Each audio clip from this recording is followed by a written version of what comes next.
sports. We are Baltimore. We are Detroit.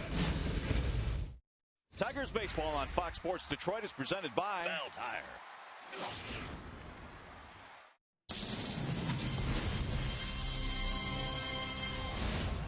When the Chicago White Sox come to town, the Tigers absolutely light up. They are 24-6 against Chicago in the last 30 home games.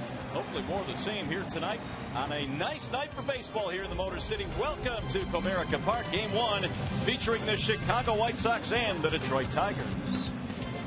Hi again, everyone. Welcome to Tigers Baseball. Mario and Pemba, Ron Allen, glad to have you with us here for the lid lifter against Chicago. The Angels have left town, back to the Central Division. Now, Rod, Chicago coming in. Always important games against one of your rivals. Tigers' numbers outstanding in the last 30 home games against the Chicago White Sox. They have really held serve.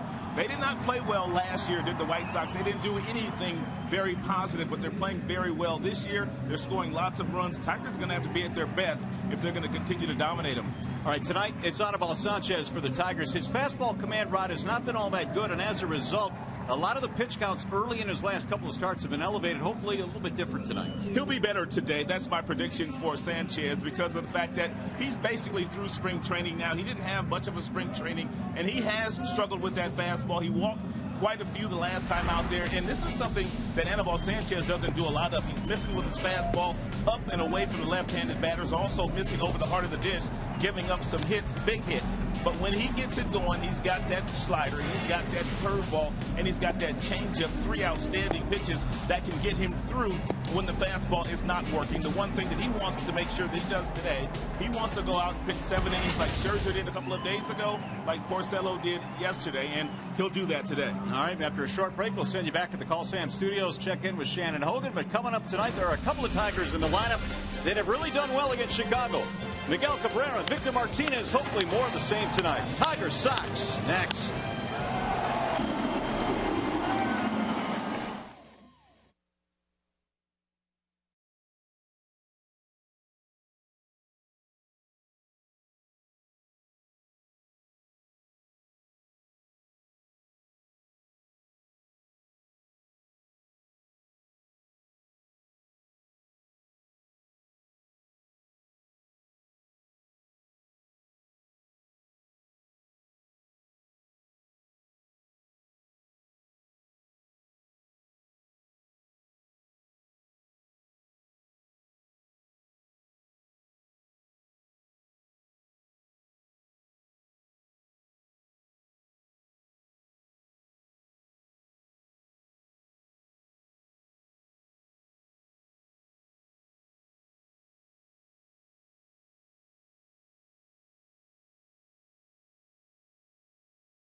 The Tigers taking on the Chicago White Sox here at Comerica Park, and Sanchez this evening is presented by Family Heating, Cooling, and Electrical. And one thing about Sanchez this year, he has not had his great command. He has already walked 8 so far this year in limited time, only 3 starts, but he always has a real good curve, slider, and change when the fastball somehow fails him.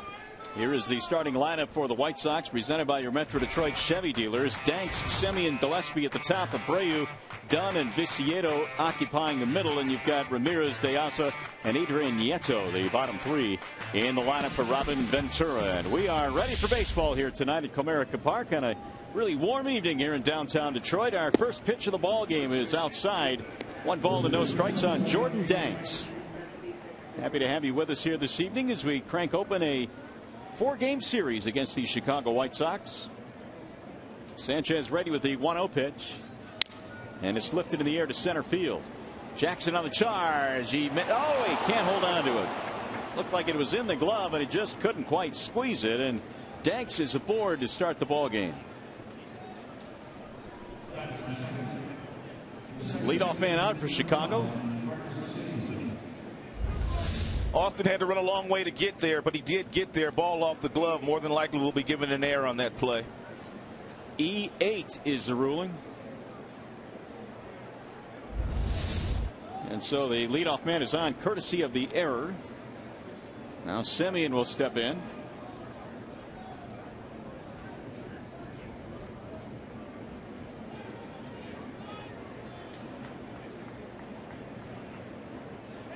Number 2 hitter for the White Sox takes the ball down low, 1-0.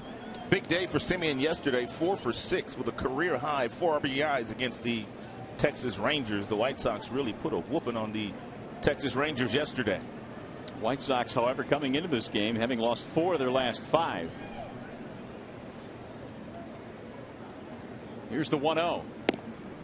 That's it for a strike, 1-1. That means they're not getting good pitching because they lead the American League in average runs per game. They're above 5, which tops of the majors, so they must not be pitching very well. 16 runs against the Rangers yesterday. Tied for most runs in a game so far this year in 2014.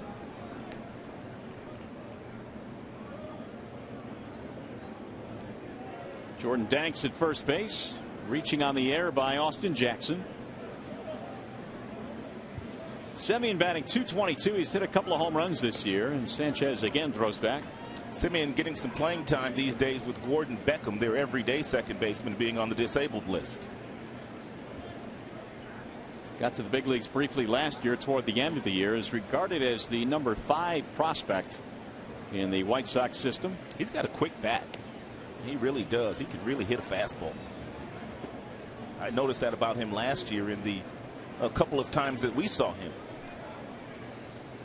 Meanwhile, Sanchez very preoccupied at first base with Jordan Danks. He wants to make sure he keeps his double play in order. 1 ball and 2 strikes on Semien. Hanging breaking ball there thrown by Anibal Sanchez, but he got away with it.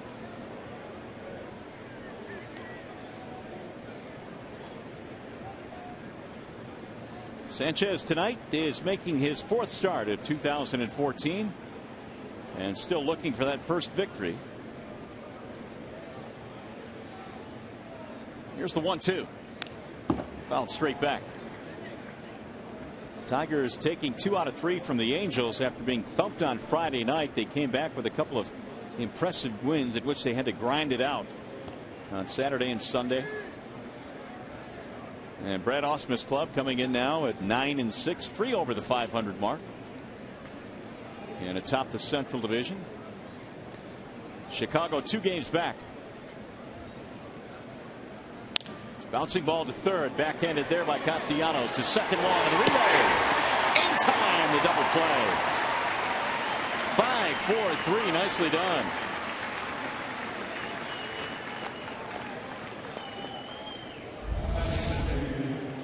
Take a look at the Tigers' starting defensive alignment here this evening. Ian Kinsler, one of 7 remaining second basemen without an error this year, minimum of 15 games played. Ian has done everything this year. He's played very well on both sides of the ball. Look at the exchange here by Kinsler, getting the ball out of his glove in a hurry, getting it on its way to Miguel Cabrera. And he needed to be that quick to get Semien, who was running well down the line. Connor Gillespie shoots one in the air to shallow right field, and Torrey comes on to make the basket catch to win the inning. No runs, no hits, and air, nobody left.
The first inning on a nice night for baseball here in the Motor City. The Tigers starting lineup presented by the Southeast Michigan Ford dealers. And for Detroit, it's Rajay Davis, Ian Kinsler, and Miguel Cabrera at the top.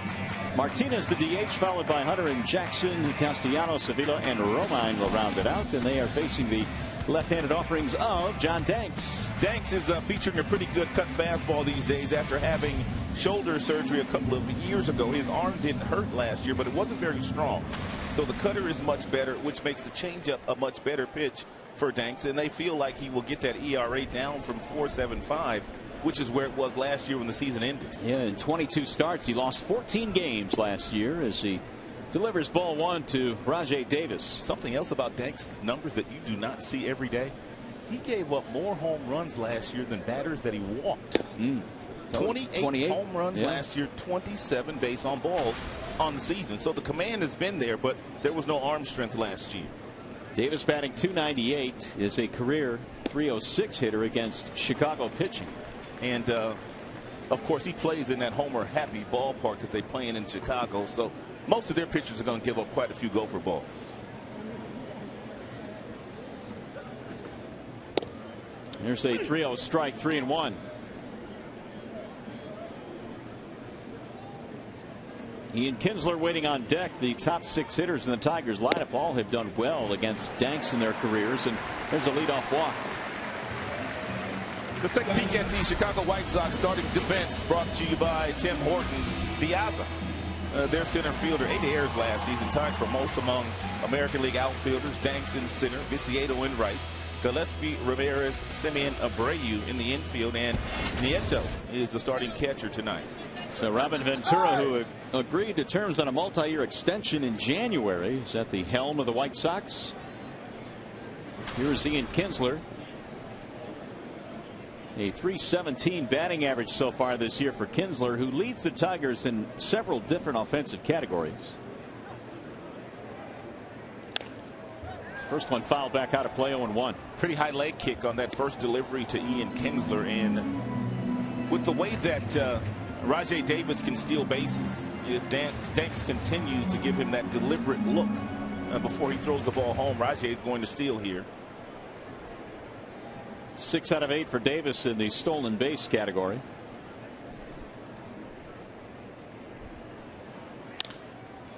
It's skied in the air, shallow center field. Jordan Danks coming in, and Kinsler is retired.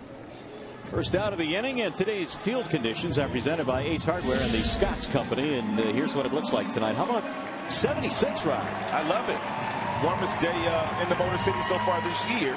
Let's hope it continues to go up. It's dry right now. They are saying rain later tonight, hopefully well later tonight after this one is done. Here's Cabrera now. Yes, those numbers are correct. Miggy's batting .220 with 1 home run this year, 7 RBIs. Still trying to break out of an early season slump. And he looks at a strike 0-1. Dank's fastball will go anywhere from 86 to 90 miles an hour. Doesn't get above 90 very much these days. He did, however, get above 90 before the shoulder surgery.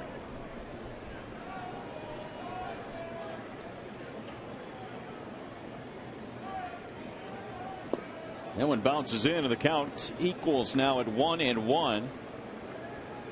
John Danks out of Austin, Texas, goes 6'1", 210. Was given a lucrative long-term deal a couple of years ago. The White Sox figured that he was on progression and a path to be their ace in years to come, so they had to make a decision between giving Danks the money or Burley the money. They chose Danks, and then he got hurt. Davis drawing a throw. And Burley got his money too. They both came out okay. The difference is Burley has stayed healthy. Tigers have been a running team here the first month of the year, thanks in part to Rajai Davis. Miggy hits one high in the air into center field and deep. Danks goes back. He's under it now. Rajai will tag up but hold up. A couple of fly balls to center field, 2 outs.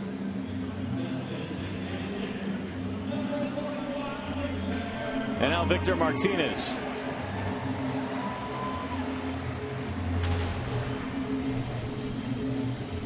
.328 career against the White Sox, 22 lifetime homers as well. And of course, Victor batting a solid .308 this season.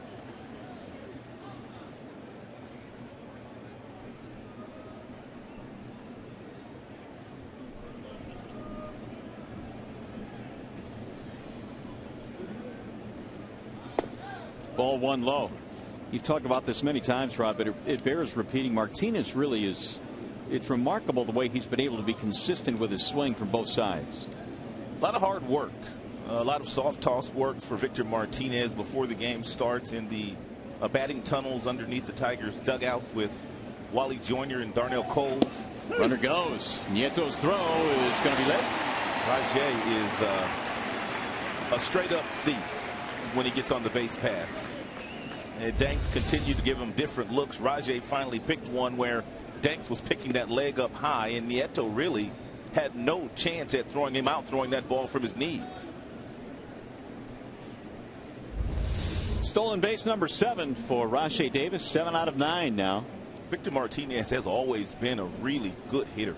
He was a good hitter in the minor leagues when he was coming up with the Cleveland Indians, won a couple of batting titles, and then of course he was an all-star in Cleveland before going to Boston and now finding his way here in Detroit. Well, for many switch hitters, you can pick one side where they may be a little bit more proficient with the bat, and so you turn them around. But really, when you turn Martinez around, it doesn't make a whole lot of difference. There's not an advantage there. Now he's got a chance to drive in a run here with 2 outs. Strike called.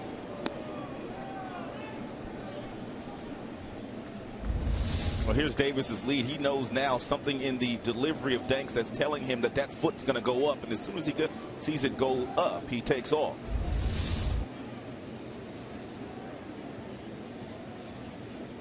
The 1-2. We do know this. It is very difficult to strike out Victor Martinez. I mean, he is the ultimate battler up there, and so far this year he has a strikeout every, well, almost 30 at bats. Danks will try to do so, and he'll try to do so a couple of different ways. He'll elevate the fastball up above the belt buckle with 2 strikes. He loves to do that with 2 strikes, and he also has that real good changeup now away from the right-handed batters with really good arm action. Look what changeup looks like. And he held on to it. Or did he? Yep, strike three is called by home plate umpire C.B. Buckner, and Martinez saying I fouled it off. And hold everything here. Here comes Brad Ausmus, who is telling Davis to get back to third. Victor is adamant. And now CB is going to chat it over here with his fellow umpires. Meanwhile, the White Sox are leaving the field.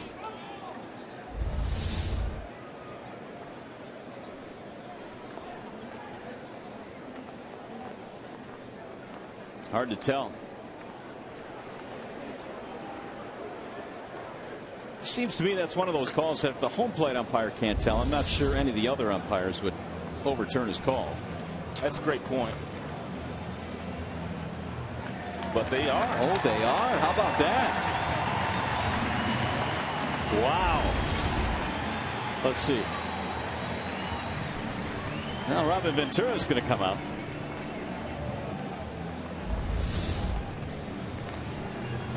So he can't be happy, and the White Sox, who had left the field, now have to run back out there.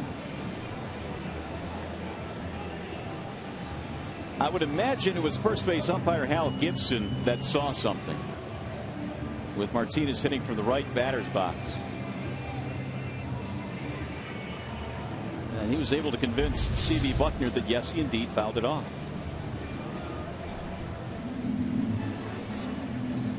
And the ball clearly hit the ground before it was caught. It initially looked like on the replay there, that last replay, that ball was floating in an area where the catcher Nieto would have been able to catch it, even though it was a changeup that was darting down. But once Victor made contact with it, it simply changed directions and the ball bounced. So Danks and the White Sox thought they were out of the inning, but not quite yet.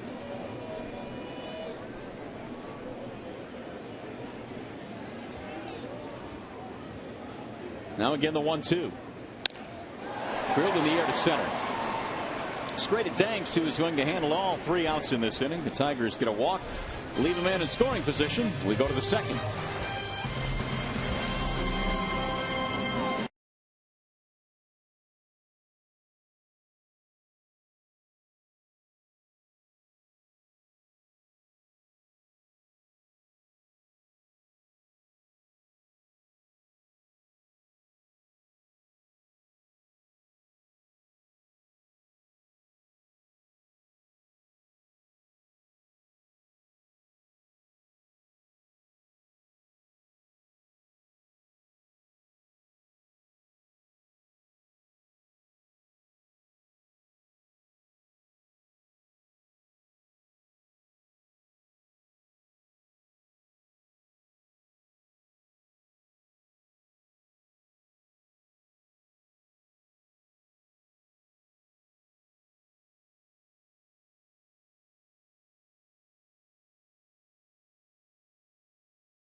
Tigers baseball on Fox Sports Detroit is brought to you by Comerica Bank, and part of Detroit and the community since 1849.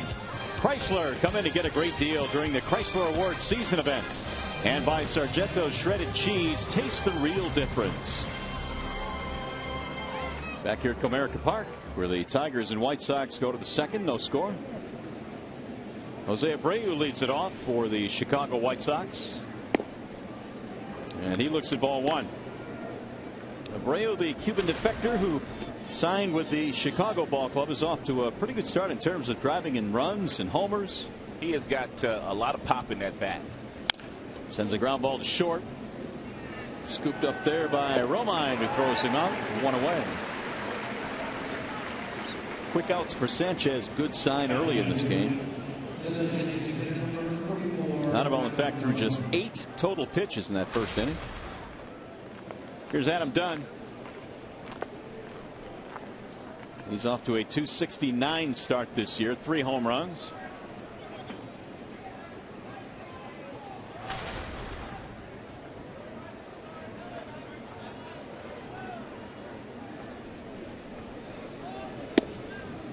Tigers will employ the shift for Dunn.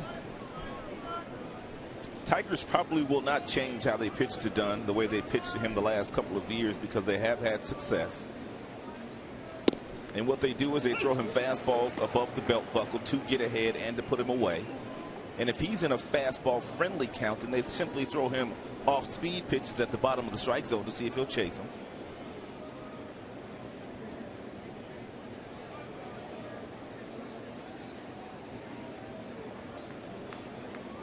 Dunn behind in the count, 0-2. Sanchez stayed up and in, and the count goes 1-2. Anaheim in his last 2 starts has reached the 100 plateau in pitches thrown in the 5th inning, so that's something that he is hopeful of correcting here tonight. Bounces another one in. 2 balls, 2 strikes. So he's been getting his work in because he's been throwing at least 100 pitches in those 5 innings, but he hasn't been very efficient doing so. There's Viciedo waiting on deck. They've got a lot of power in this lineup with Abreu and Dunn and Viciedo. Paul Konerko not playing much these days. Swing and a miss. 92 up, but he struck him out. First strikeout of the game. They will continue to approach Dunn in the same fashion. Fastballs up above the belt buckle. Dunn, good low ball hitter, but he struggles with these fastballs up. That one at 92, right by Dunn.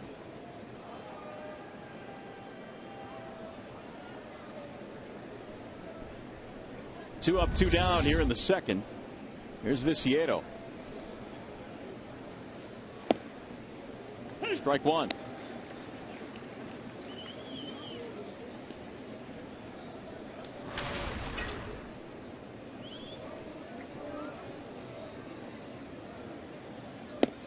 Talked about the power the Chicago team has. They are second in home runs in the American League with 23 already this year. The team that leads just left town, the Angels. It has been a tremendous start offensively. As Rod mentioned earlier, the Sox are averaging about 5.5 runs per game. And that's a best in the major leagues. Here are some of their ranks in the American League at average, home runs, runs per game. The 1-2. Drilled to center field. Jackson is on the move. And for Sanchez, a 1-2-3 second inning. We'll go to bottom of number 2 here at Comerica.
This point, really good crowd here on hand tonight at Comerica, where the Tigers are battling the White Sox on a very warm evening here in the Motor City. Temperature in the mid-70s. Torrey Hunter leads it off, batting .245. And Torrey looks at ball one from John Danks.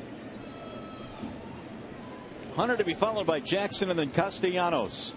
Tigers got a walk and a stolen base, but failed to score a run in the first. The 1-0 pitch. 2-0 the count on Torrey. Hunter so far in the homestand with 4 hits.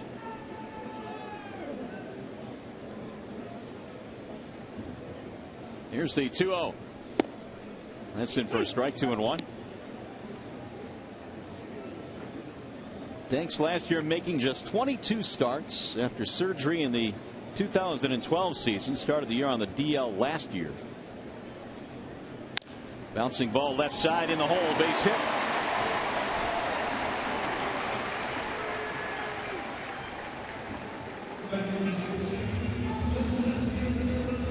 Well, the Bernstein advantage brings you the pitcher-batter matchup. And the Tigers and some of their hitters certainly have the Bernstein advantage today against John Danks, including Kinsler, Jackson, Avila, and Hunter. Not only are the batting averages quite lofty, but they've all taken him deep multiple times. Here is Jackson batting .308.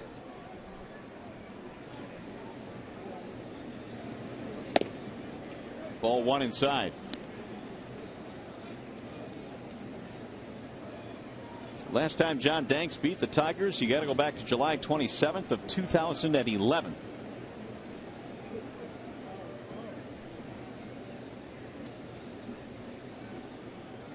Now the 1-0, it's outside, 2 balls and no strikes. And beyond that, the last time he won here at Comerica Park in July of 2008. So he has not tasted victory in this ballpark in a long, long time.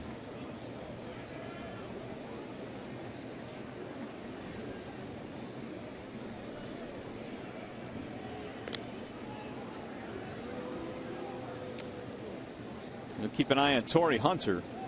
Hunter, by the way, needs 10 stolen bases to reach 200 for his career. Torrey has had a marvelous career offensively and defensively. Bouncing in, and now the count goes 3-0.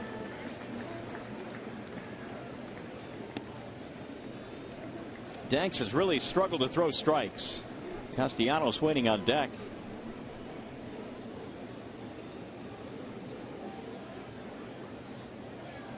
Danks pitched in a lot of traffic his last outing as well against the Boston Red Sox. He'll walk him. As a matter of fact, he threw 66 pitches through 3 innings 5 days ago. I guess you can give Boston a lot of credit for that. They always wear down starting pitching, but the fact of the matter is Danks not that great command either. Our predictions for today's Fox Sports Detroit Player of the Game for the Tigers, presented by McDonald's new Bacon Clubhouse Burger, are I've got Austin Jackson. Well, one of us is going to be okay today because couple of those guys have real good numbers against Danks as we just put up, and that would be Victor and Austin and Nick Castellanos. They're swinging the bat well. That is Keats' selection. See our final results in Tigers Live postgame. Here is Castellanos. Nick has hit safely in his last 4. A couple of guys on base here with nobody out. Talking to Nick today during batting practice, and he said that a lot of teams are throwing him slow breaking balls, just like that first one that Danks threw there. And so he's starting to sit on that slow breaking ball every now and then when he gets a strike, and when the ball's up, he's been successful getting some hits. That one was not up, and it's 1 ball, 1 strike. Danks will come back with another changeup. He will throw back-to-back changeups quite often today against the right-handed batters.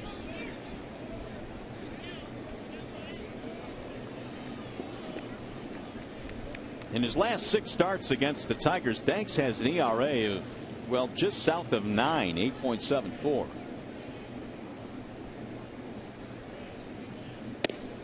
This certainly has not been a good matchup for him, and he falls behind again, 2-1. There you go. He's 0-5 in the last 6.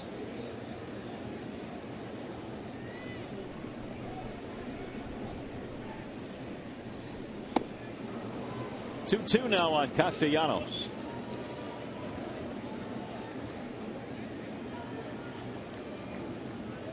There's one bat the Tigers need to get going, and that would be Alex Avila's. He's waiting on deck.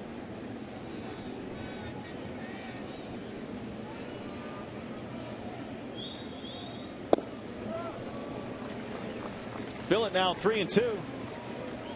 Early decision here.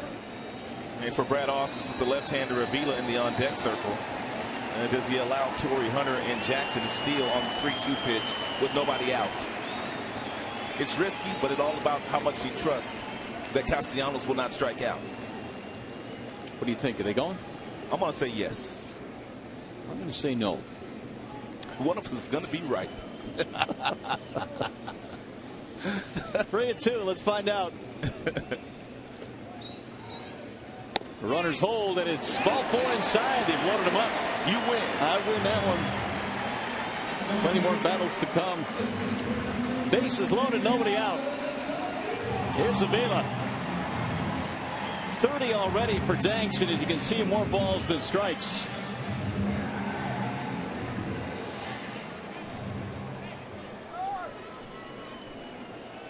So the base on balls already 3 in this game, and they've got the telephone going already.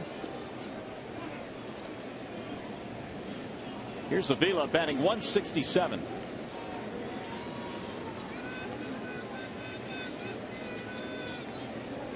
Early opportunity for the Tigers to strike first. And a ground ball hit to the right side, scooped up there by SEMIEN. Has only one play. Avila is out, but he knocks in a run.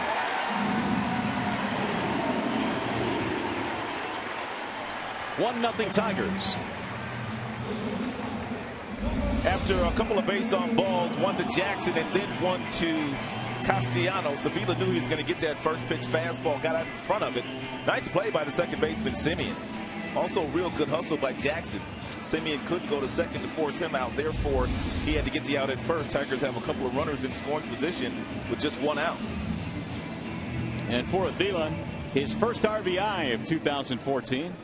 He'll put a smile on his face. Here's Andrew Romine. Ball 1 to Romine.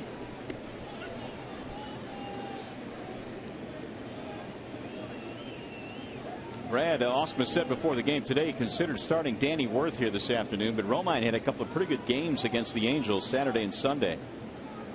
So he earned another start today. And he cuts and misses 1-1. A few hits yesterday, also a couple bags. Yeah. Of course, the Tigers made that change with the release of Alex Gonzalez and the call up of Danny Worth.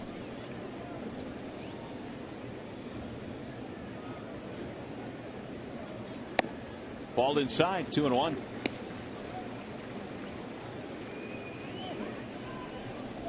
Here's Rajai Davis waiting on deck.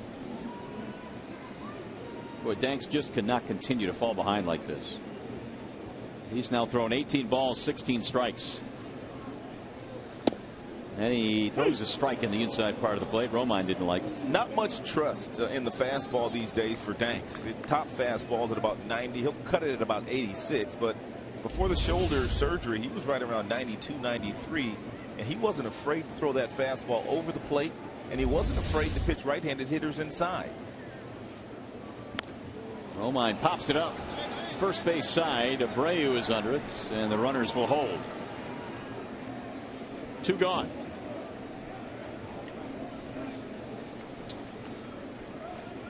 Take a look at the catcher Nieto, and he's done this quite a few times. He's kind of patting the dirt there to get Romine to think that ball is going to be inside, and then Danks simply throws the changeup away.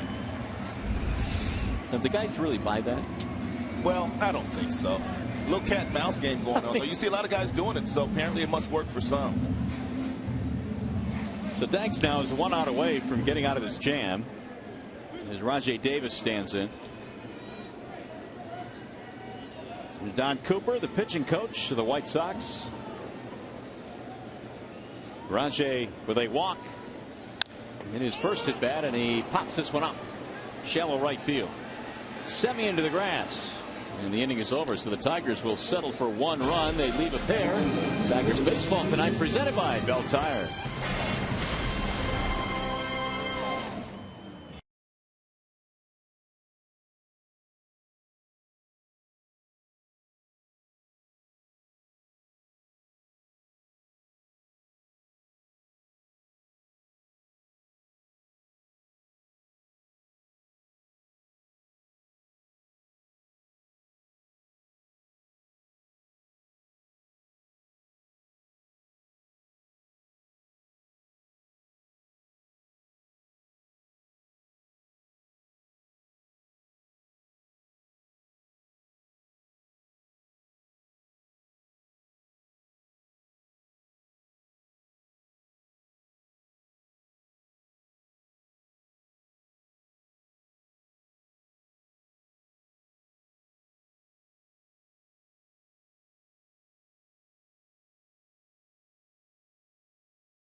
Enjoy a cold one to look forward to. Miller time later in tonight's game, brought to you by Miller Lite. Anibal Sanchez back at the hill. 2 really good innings so far. He's thrown just 19 pitches, had a 1-2-3 second.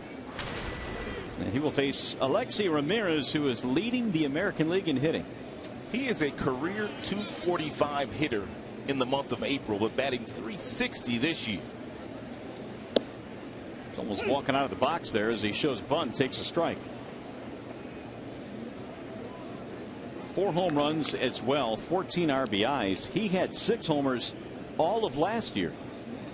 So it's been quite a start for Ramirez. Back up the middle, gets by Sanchez. He slowed it down. Kinsler throws him out. Real nice play by Ian Kinsler. It's a difficult play there, the way that Ramirez gets down the line. You come in, you catch the ball in the palm of the hand, you transfer to the fingertips, and you flip it across the diamond to your first baseman. Nicely done by Ian Kinsler. We told you before the game, one of 7 second basemen in the big leagues that has not committed an error this year, minimum 15 games. Good look there at that bang bang play at first. A couple of close plays at first base already in this game. Here's Alejandro De Aza. Batting just 164 is De Aza. He'll go deep on you. He's got 3 home runs already this year.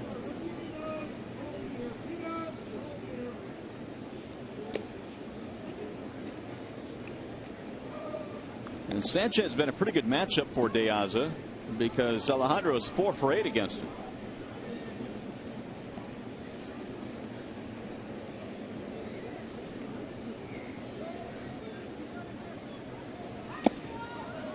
Two and 1.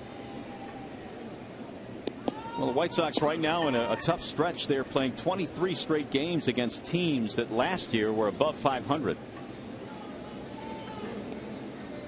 Tough stretch early on.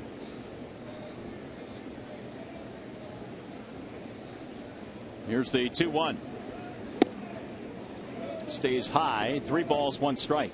White Sox have a new hitting coach this year, Todd Steverson, who spent some time in Oakland as a first base coach and spent pretty much a lot of his coaching career in Oakland. He's a former Tiger as well. Todd wore the Tigers uniform. 3-2 now on De Aza.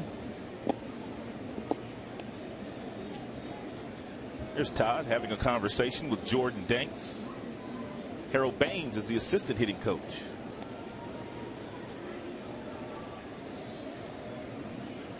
Here's the 3-2. High, ball 4. Check in with the studio now, and we send it back to Shannon Hogan. Shannon?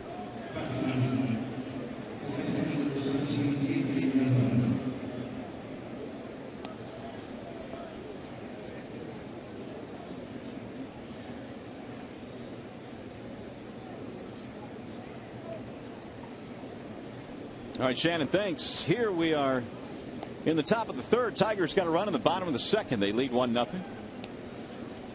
Adrian Nieto will step in. The catcher for the White Sox.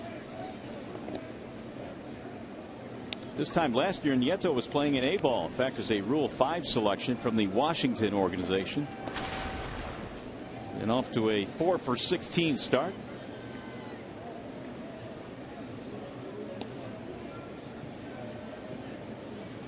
Runner goes. Here comes the throw from Avila. Tag is not in time. Very slow, deliberate delivery there by Anibal Sanchez, and Avila made it close, but really had no opportunity at throwing De Aza out at second base.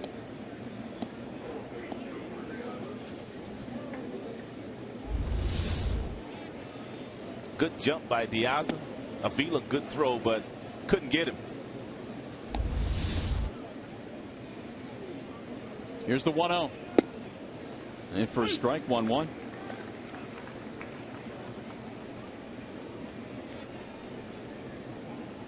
Nieto is only 24 years of age.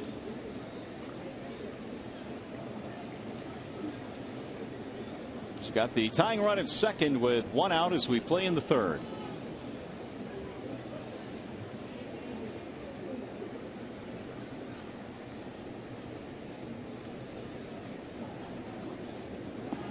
Sanchez over the years has been really good against the White Sox. He's made 4 starts. This is his 5th. His ERA is .304 lifetime versus Chicago.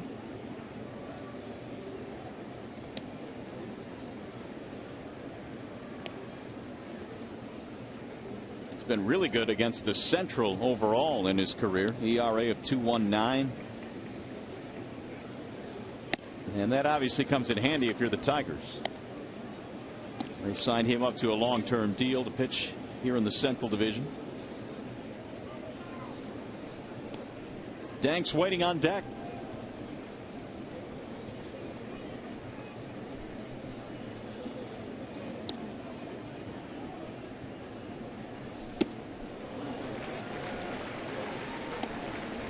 Two and two the count.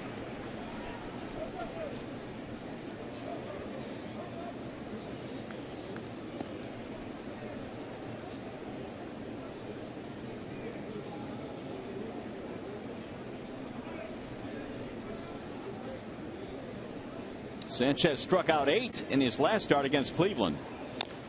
And Nieto banged that one off his foot.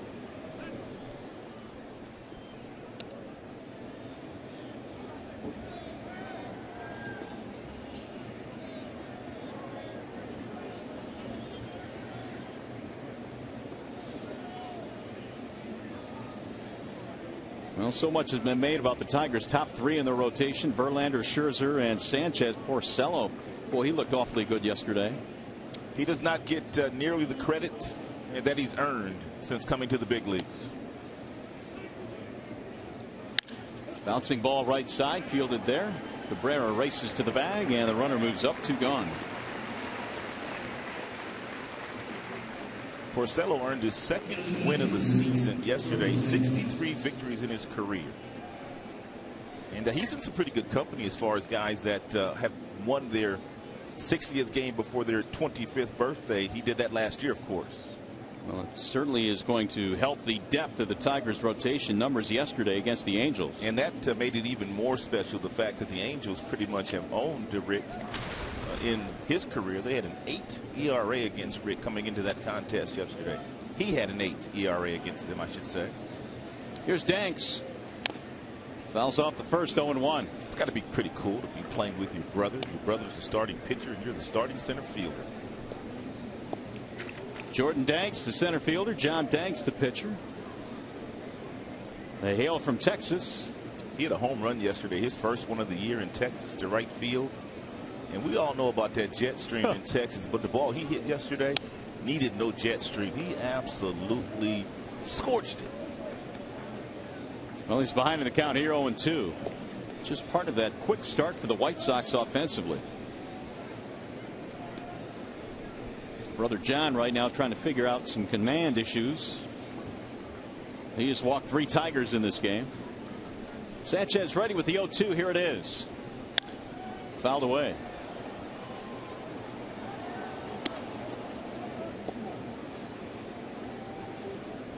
Marcus Semien waiting on deck.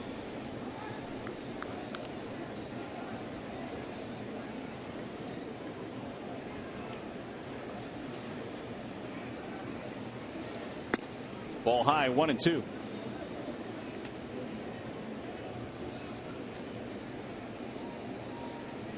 Jordan Danks now 1 for his last 11, and that one hit was the long home run that he hit in Texas.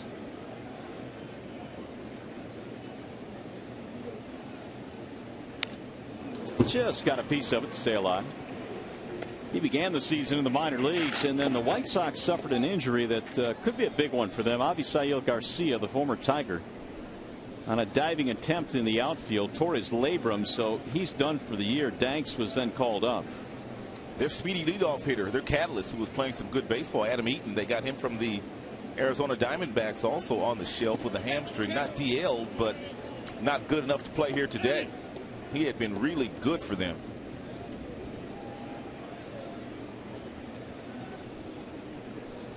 Two and two on Danks. Injury is certainly part of what every ball club has to deal with. The Tigers no different.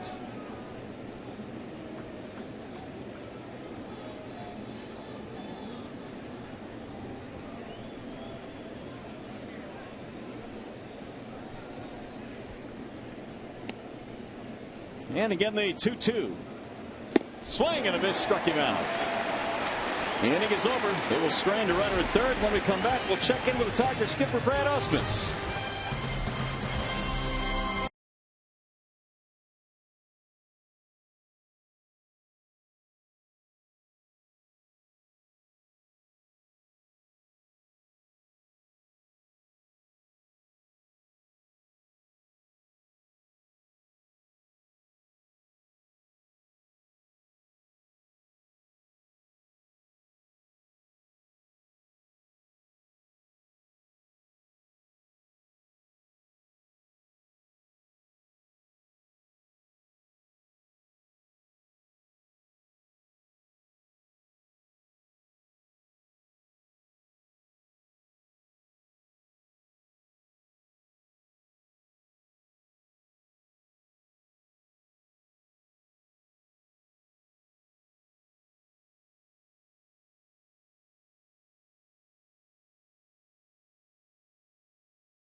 It's like Anibal Sanchez, a little bit more crisp here this evening.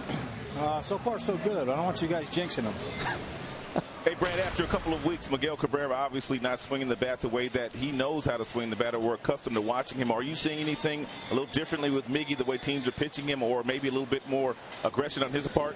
Normally doesn't matter. If Miggy's swinging the bat well, it doesn't matter how they pitch him. It's just whether they pitch to him or not. He's scuffling a little bit, but that first at bat of the game was pretty good. He stayed on that ball, hit it hard to center, about 400 feet. Brad, we appreciate it. Good luck the rest of the way. All right, thank you. Well, the Tigers have the 1-0 lead here against the White Sox. Ian Kinsler starting things off here in the third. Our thanks to Brad Ausmus spending a couple of minutes with us. Kinsler followed by Cabrera and Martinez. And a bouncing ball to third. Easy hop there for Gillespie, and Ian is out, one away.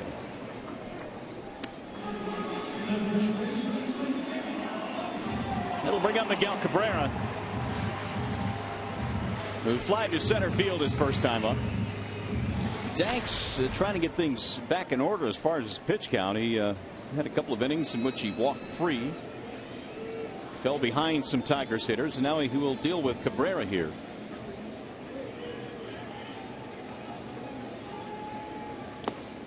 Ball 1.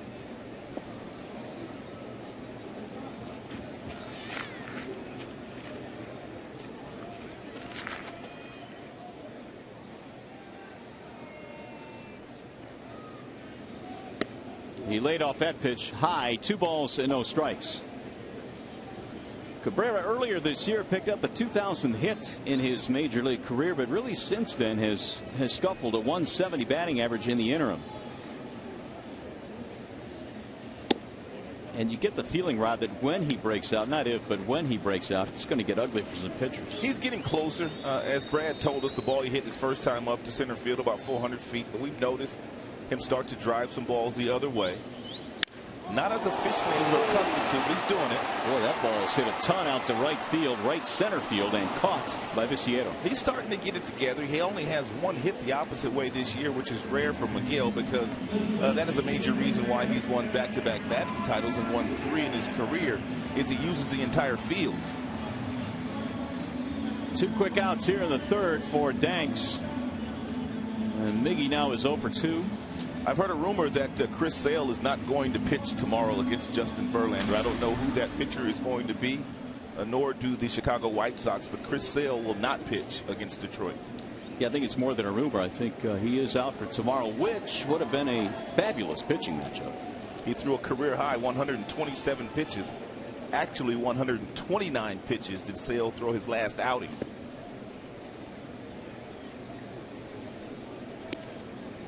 Victor Martinez is the hitter now with 2 outs.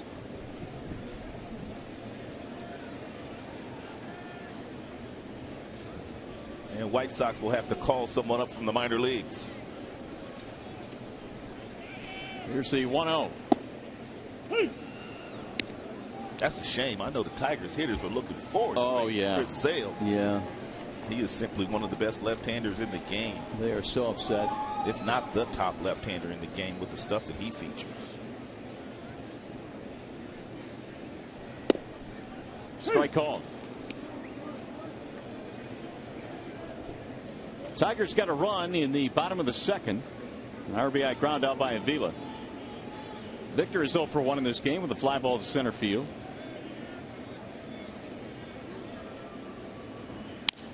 Pulled and fair down the third base line. This will be extra bases. It bangs off the wall in left, and Martinez heads to second with a 2-out double. That's what makes Victor such a great hitter. The previous pitch was a good changeup down and away from Victor. And then he comes back with a cutter at about 88 miles an hour. And look at Victor pull the hands in close to the body, leading with the bat knob. And I don't know how he keeps this ball fair, but he's able to do so. It's one of the reasons why he hits 300. Look at the bat angle there. It's a great shot there.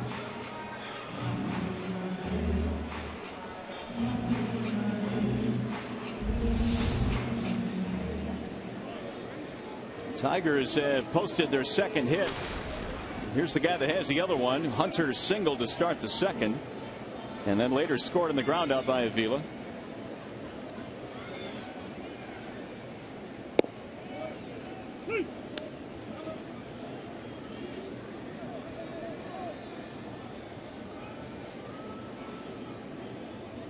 Torrey last year hit 4 home runs against Chicago pitching. Hunter has 3 overall this year. And he hit those in consecutive games on that first homestand for the Tigers.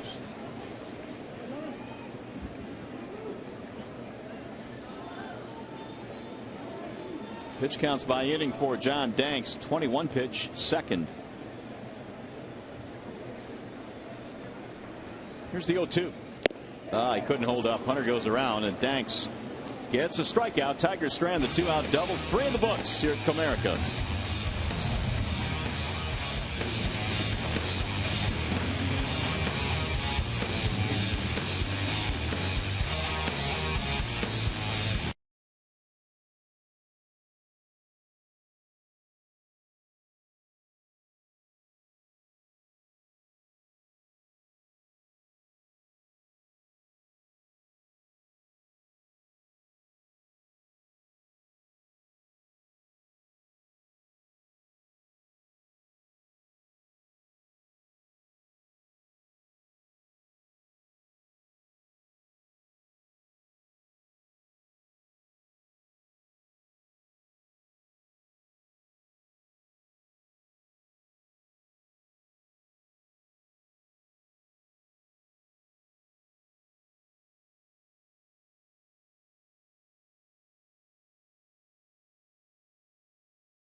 On Fox Sports Detroit is brought to you by Arby's. Try Arby's 2 for $5 mix and match deal today.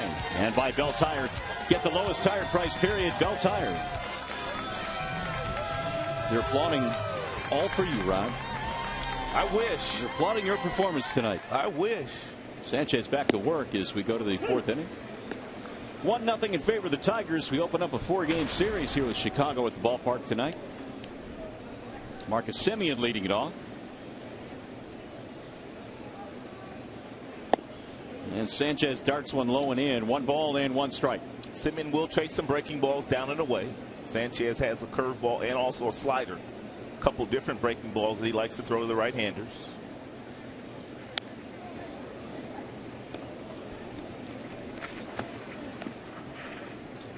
One and 2 the count on Semien, who bounced into that 5-4-3 double play in the opening inning of the game, which helped out Sanchez.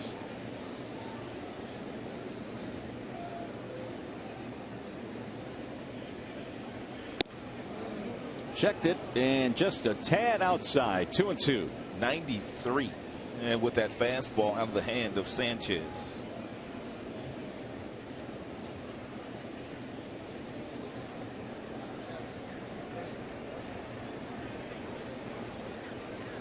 Here's the 2-2. High, 3 balls, 2 strikes. Talked about how the Tigers have really had the White Sox numbers, and they have won 21 of the last 30 between these two teams. 3-2 pitch. Drill down the left field line. That's going to be a fair ball. It'll roll all the way to the corner, and Semien, who's on his way to second, will pull in there with a leadoff double. After a few good fastballs away from Semien, he was not swinging, and the count ran to 3-2, and Sanchez hung an off-speed pitch and right around the belt buckle. It was ripped to left field by Semien.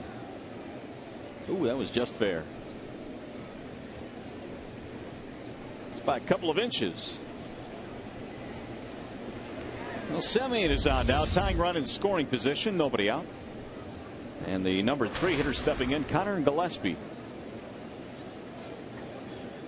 He lined out his first time up to the right fielder, but 389 this year with men in scoring position. Gillespie showed a little bit of power last year. He hit 13 home runs for the White Sox. He's got a job to do here with the runner on second base, nobody out. He either has to advance him to third or get himself a base hit to drive Semien in.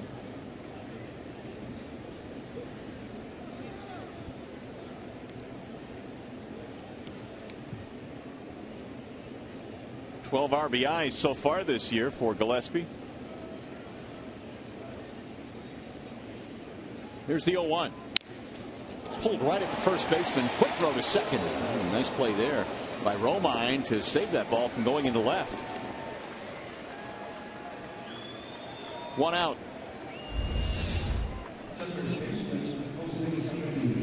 Yeah, Mickey throwing from one knee. Acrobatic play by Andrew Romine.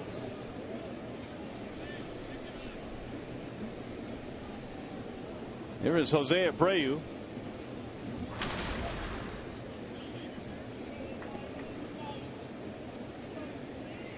Over 300 this year with men in scoring position.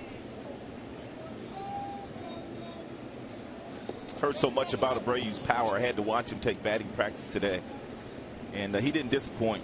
He's got what most guys call in this game is true power, and not just power to left field, but he's got power to right center field and right field. It might not be Miguel Cabrera kind of power, but he can go up in that direction with the best of them.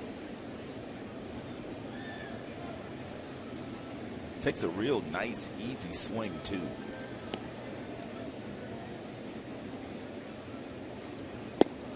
Well, I didn't see it, but I read about it. Apparently, Abreu earlier this year hit a home run against Danny Salazar, the flamethrower of the Cleveland Indians. He hit it 439 feet. Is that far? It's farther than I can hit one. So he does have massive power. And he's hit 5 already this year. Sends a ground ball to third, deep behind the bag for Castellanos. Picked at first base by Cabrera, and there are 2 gone. They have not been able to advance the runner.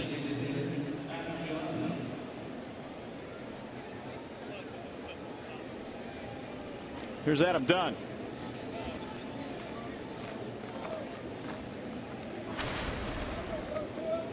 Dunn, a strikeout victim back in the second. Dunn's first time up today, Castellanos, they had the shift on him. Castellanos is in right field. This time they are shading him to the pull field, but Castellanos is staying put at third base.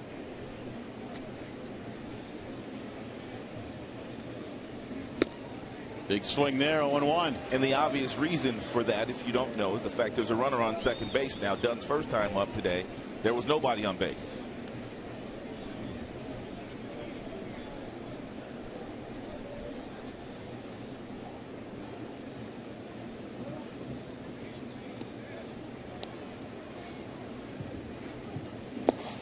Ball low.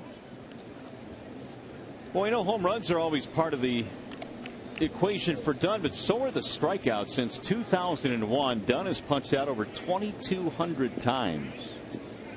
But that goes with a guy that's hit 443 home runs since 01 as well.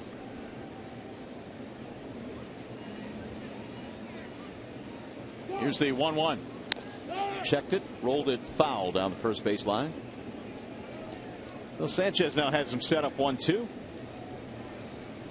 Leadoff double by SEMIEN, but he is still at second base. Dunn struck out his first time up today on a fastball that was up around the letters. That is the one pitch that he does struggle with. We'll see if Sanchez wants to exploit that weakness again.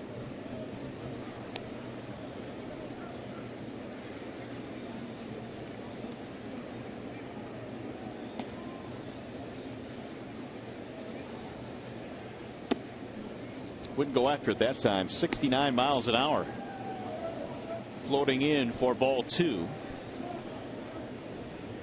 Viciedo waiting on deck.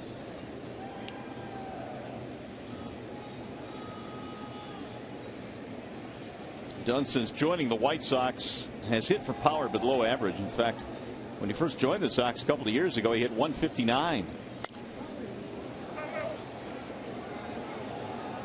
Then 204, and last year 219. As you look at the numbers on Sanchez by inning.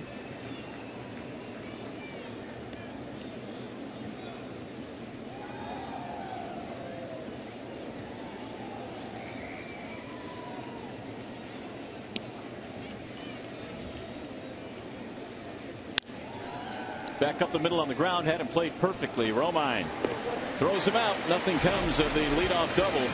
They strand a runner, and we go to the bottom of the fourth.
Hashtag Detroit fan photo for a chance to be shown in our broadcast later in the game. It's brought to you by AT&T. So use that hashtag Detroit fan photo, and we just might use your photo later in tonight's game.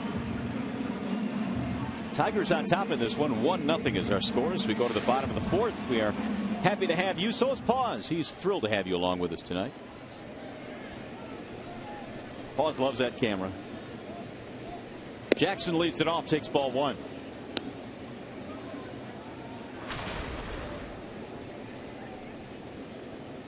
Walked but did not score back in the second when Danks walked a couple of that inning, and he throws a strike.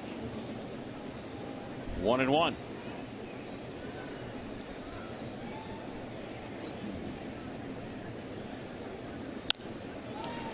Fly ball, shallow right field. Ciedo is under it. Already quite a few fly balls thrown by Danks today. Tigers hitters having a difficult time of staying back long enough on some of these changeups and breaking balls, which would give them the bat angle to hit line drives versus being out in front, popping everything up. Here is Nick Castellanos.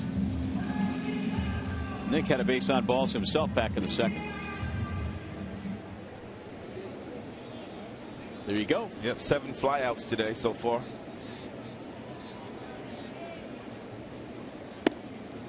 On the inside part of the plate, 0-1.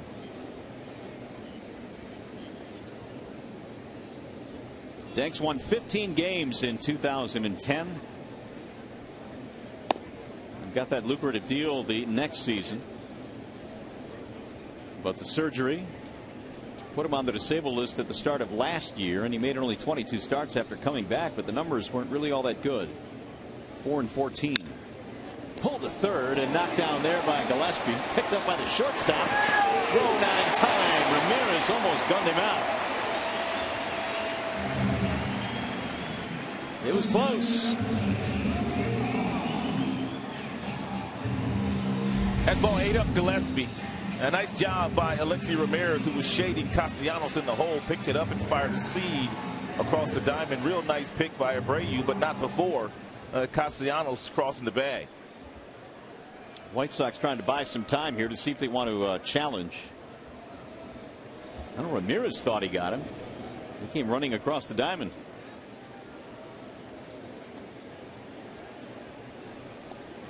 It's close, but that's another one of those plays that if he does challenge, I do not think it's going to be overturned, but I've been wrong before.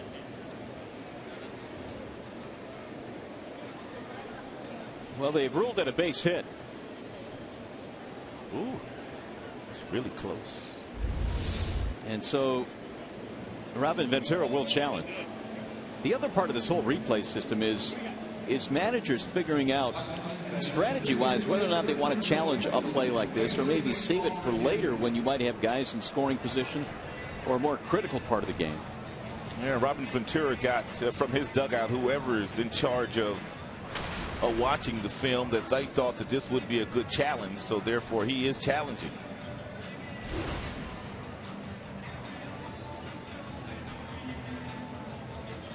It's just so close.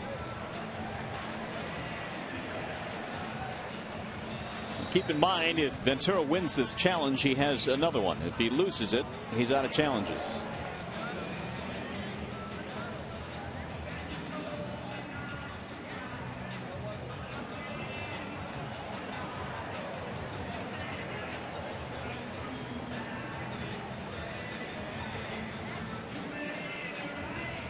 So the umpire is still waiting on the word from the command center in New York, where they are looking at this play from multiple angles.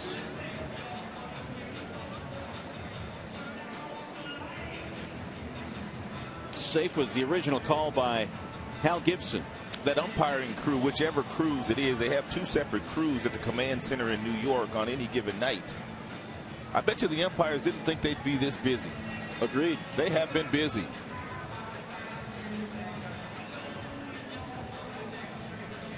Well, we had a challenge here yesterday that took well over 3 minutes. And so I don't think there's any question it has disrupted the flow of some games. Now, you could see the ball actually hit his glove, but does he grasp it? Before Castellanos hits the bag, but it's when ball meets leather. What do we have? Safe.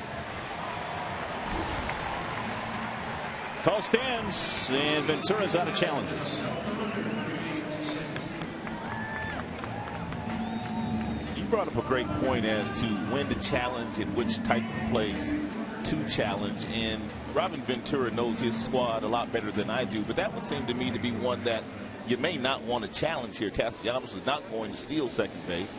This is the latter third of the Tigers' batting order, and there's already one out. Yeah, and that's precisely why I brought that up, because you're in the fourth inning in a 1-0 game. There may be a situation later in this contest which is much more critical, but that's for the manager to decide.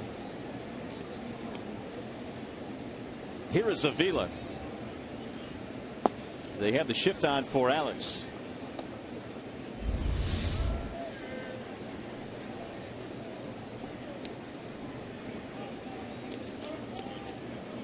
That's Reyes' control of the ball. Castellanos crossing the bag. Safe was the indication. Avila knocked in a run. That was back in the second.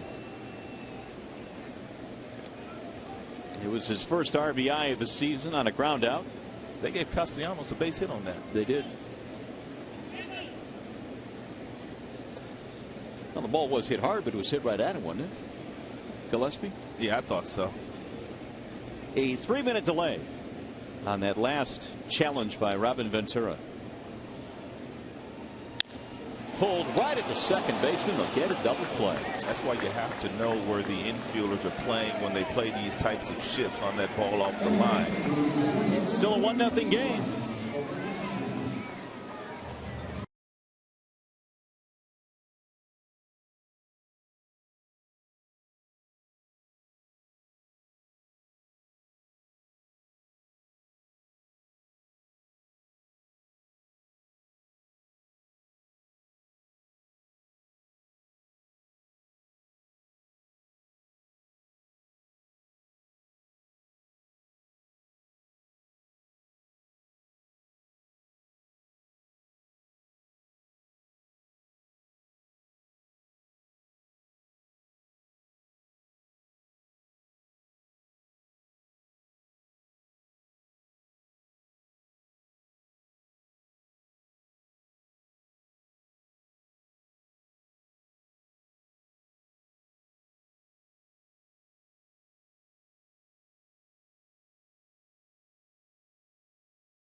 you're Castellanos, you have to know that the second baseman, SEMIEN, is playing in the hole here because they're playing Avila to pull the baseball. Therefore, when this ball's hit, you have to know that he's there. And when that ball is hit, you have to know you got to get back to the bag. He takes 3 or 4 steps towards second base, SEMIEN standing right there. Now, that's why the third base coach and also the first base coach, before every single pitch, they're telling you where guys are. They're telling you to look at certain guys in certain situations.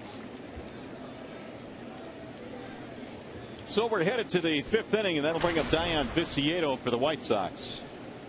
Viciedo, Ramirez, De Aza facing right-hander Animal Sanchez. Tigers ahead 1-0. They scored a run in the second, and so far it has held up.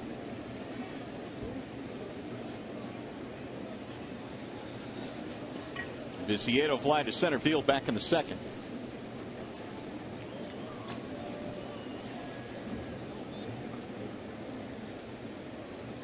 And a ball outside, 1 ball to no strikes. Did you know, Rod, that Ventura now is 0 for 4 on challenges? Is he? 0 for 4. So most managers will go out there and only challenge when they're fairly certain they're going to win it. High fly ball, right center field. Jackson under it, and Viciedo is out.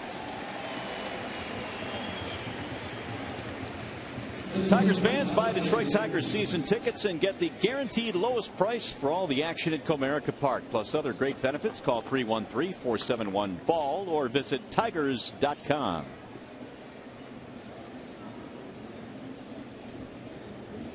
Here is Alexi Ramirez.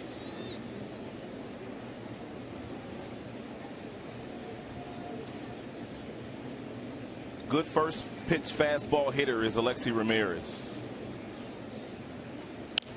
And he'll swing on the first pitch and pop it up. Foul ground. Avila has room. Right at the on-deck circle. Good location with that fastball. 91 in on the hands of Ramirez. Ramirez could not get the bat head out there. It is so encouraging to see Sanchez pretty much get back on track with his pitch count.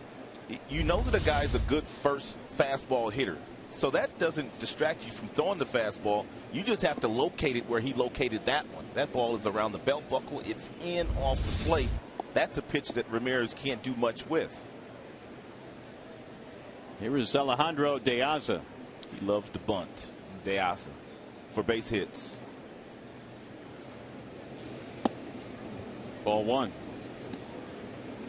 Sanchez has allowed just 1 hit in this game, and that was the leadoff double by SEMIEN in the 4th. But not only did they not score him, they didn't even advance him. There's the bunt, but foul. 1-1. We have seen De Aza bat in the leadoff slot for Chicago in recent years. He is hitting 8th in the lineup tonight for the White Sox. They've got themselves a pretty good leadoff hitter now, and Adam Eaton, once he gets healthy again. They got him from the Arizona Diamondbacks.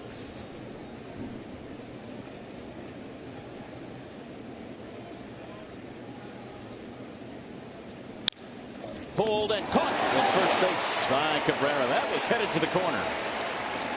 1-2-3 inning for Sanchez. Tigers baseball tonight presented by Bell Tire.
1-0 over the White Sox. And for the second consecutive year, my partner has partnered with the Detroit Tigers Foundation on the Military Veterans Program MVP. Hosts veterans of all eras on Monday home games at Comerica Park this season. Mario, talk a little bit more about what you've done again this year. Well, it's a good-looking group, isn't it? It is. I saw you down there talking to them today. Yeah, what we're doing is every Monday home game. Thanks, Rod. We have some veterans out here. We've purchased tickets for them to watch Tigers baseball. We give them a T-shirt, feed them, transportation down to the ballpark, and just kind of a neat way to thank our veterans for the service they've given to our country.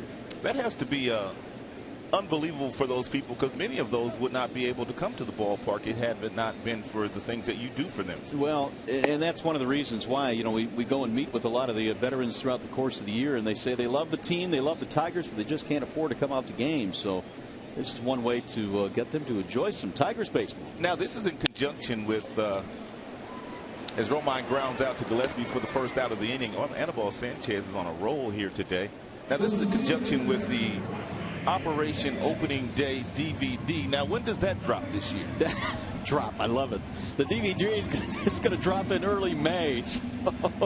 So be on the lookout for that. Yeah, if you're an active military member or even a family member, you can have the DVD of Opening Day shipped out to anyone in the military anywhere in the world, and we're happy to do that for the 6th consecutive year. Look at the smiles. That's what it's all about. Now, do I need to say this, or this is 6 years in a row where the Tigers have won on Opening Day? Well, since I don't believe in jinxes, you can say that all you want. 6 in a row, and next year it's going to be 7.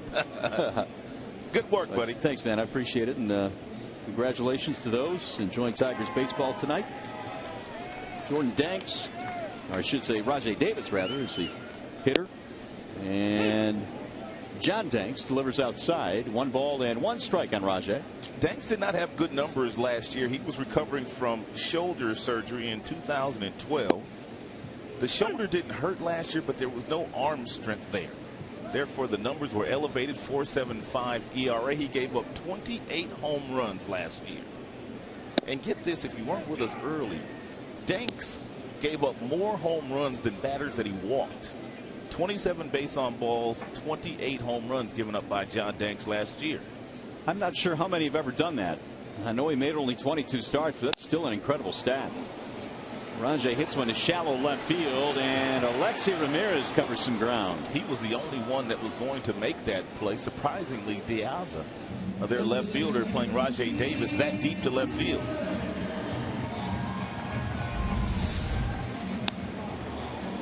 Alexi Ramirez made 22 errors last year, but he is on a mission this season.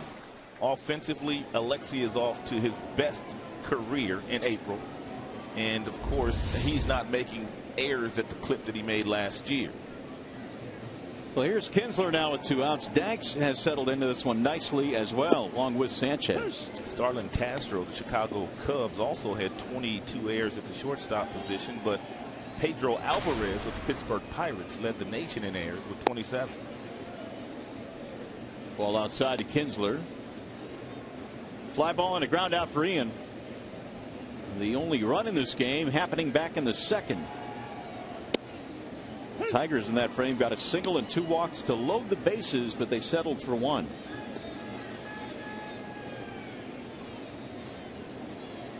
Danks now at 71 pitches.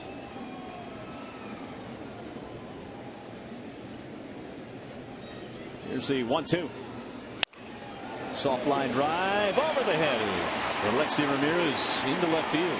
He threw it. He hit it like Danks threw it. A little 79-mile-per-hour changeup. He was out in front, but kept his hands back. Hit it right off the end of the bat.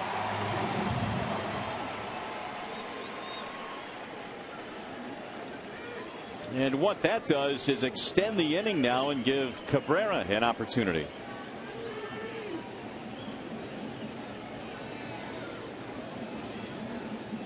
Sometimes even a broken bat has an end result that is positive. Miguel 0 for 2, couple of fly balls. Ball 1. They have Cabrera played to pull to the White Sox. When Miguel is going good, you typically won't see this kind of shift against him. Well, really, this is the first time this year that I've seen opposing managers employ this type of shift against Miguel. When a guy's hitting 340 every year, obviously he is using the entire baseball field. So apparently the data that the White Sox have compiled this year is telling them that Miguel is hitting lots of balls on the ground to the left side of the infield. And guess what? He is. 1 ball, no strikes. Fouled straight back. 1-1 on Miguel.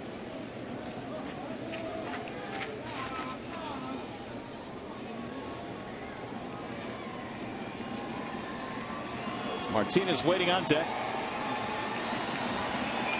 Tigers have 4 hits in this game. Chicago has mustered just 1 hit against Anibal Sanchez. And the 1-1. Right back up the middle. Knocked down by SEMIEN. He still has time and throws him out. Inning over, no runs and a hit. 1 man left. Let's go to the 6th.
Bernstein Law Firm, official legal services sponsor of Fox Sports Detroit, and by AT&T, mobilizing your world. Nighttime settling in here in downtown Detroit. Good one so far here at Comerica, 1-0. Tigers have the lead over the White Sox. We are starting a 4-game series here at the ballpark. And Sanchez back to the hill now, facing the number 9 hitter, Adrian Nieto. And then Jordan Danks and Marcus Semien. Sanchez got him 1, 2, 3 in the 5th. In fact, he threw just 6 pitches in the 5th inning. That's it. Strike 1 on Nieto.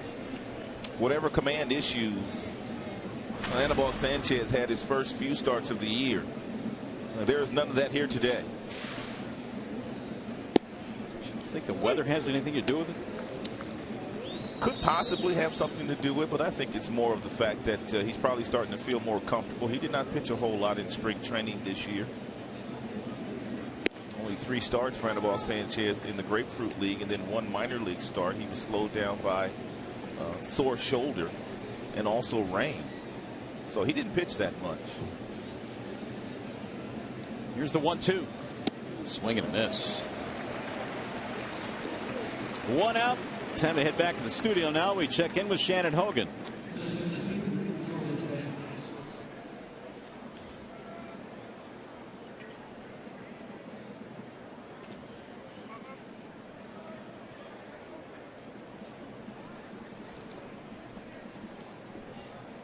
All right, Shannon, thanks. The Royals checking in tonight at 9-8. A game behind the Tigers. It's a fly ball. Left center field. Rajai Davis camps under it. Danks is out. There were a lot of people out there that felt like this was the year that the Kansas City Royals were going to be in the hunt all year long. They've got a very athletic team. They can run. They've got some power. They're going to go as far as most teams do as far as their pitching is concerned. If they pitch, well, they'll be in it. Always seems to be the key. 2 outs now for Marcus Semien. That's in for a strike. Sanchez on a bit of a roll right now. He had needed just 11 pitches to record the last 5 outs. So much more economical tonight. 1 ball, 1 strike. Further proof. Here are the numbers by inning.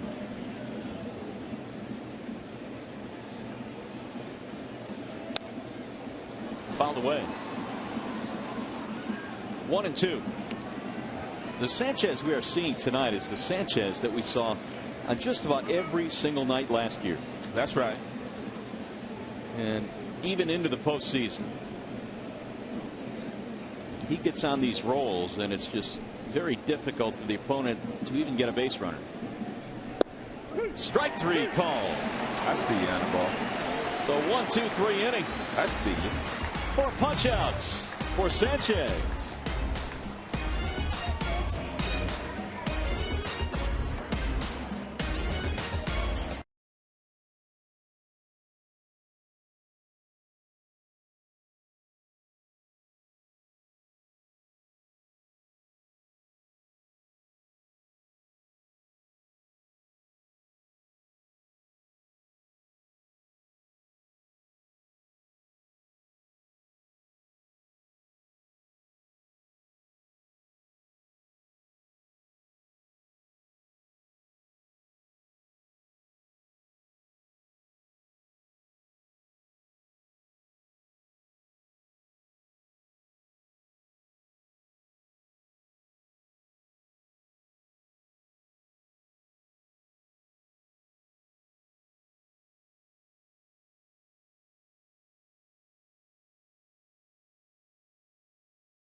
Baddest our bell tire pitch by pitch 3 off speed pitches thrown by Danks, and he tried to stick a cutter at 89 in on the hands of Victor, and Victor was able to pull the hands in close enough to barrel it up. They hit a double down in the left field corner. Just a real nice look there of Victor leading with that bat knob, which got to barrel the bat over the heart of the plate. Martinez sends a ground ball to third, and Gillespie will throw him out. So Victor now 1 for 3. Tigers have had at least 1 base runner in every inning so far. Yeah, they've been able to bend him a little bit here today, Danks, but they have not been able to break him. Their best chance to break him was in the second when they loaded the bases with nobody out, but Danks limited the damage, only 1 run. And it was Hunter that got things started in that inning with a base hit.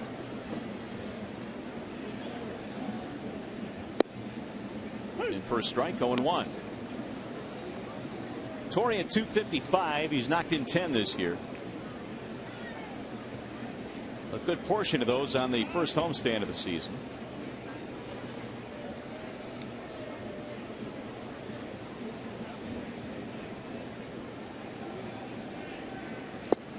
Wave and a miss.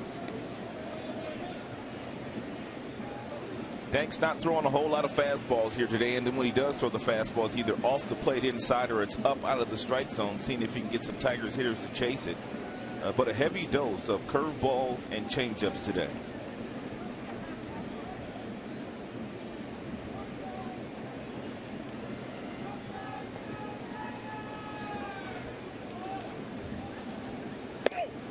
Almost hit it.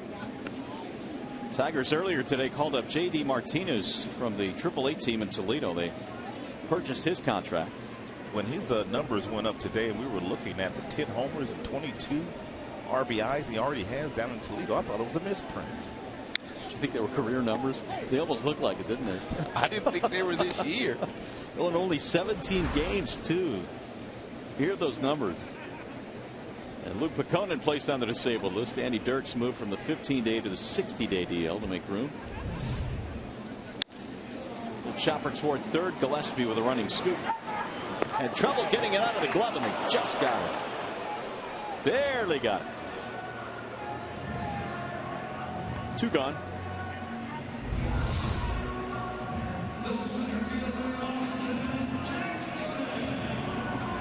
Torrey almost legged this out.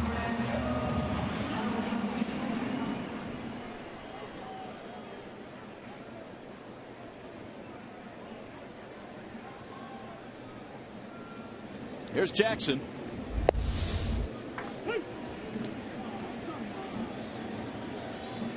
Walking a fly ball for Austin.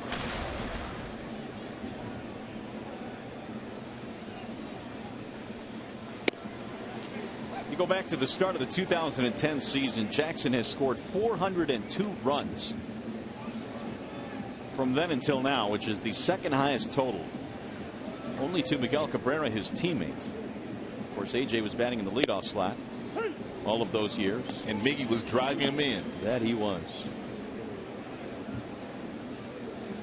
And many times Miggy was driving himself in, too. 1-2. Back up the middle. Base hit. Jackson's first of the night. 2-out base runner for the Tigers.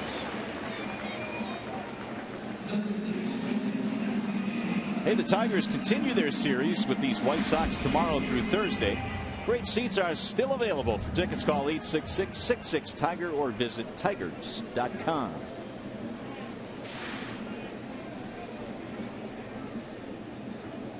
Verlander on the hill tomorrow night. Be here. Here's Castellanos. Here's JV. Off to a nice start this year. Big swing there by Nick. 0-1.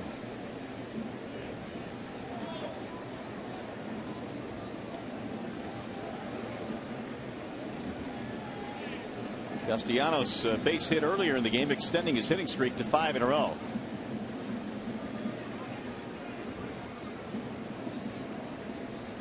Pitch out, nothing happening though.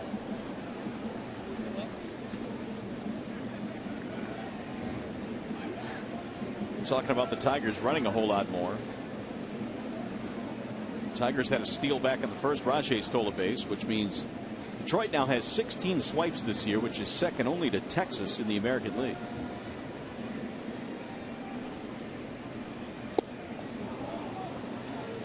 One and two.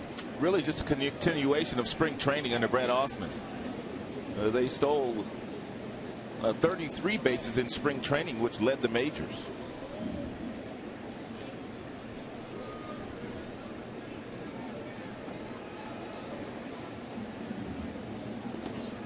That'll get away from Nieto and advance the runner.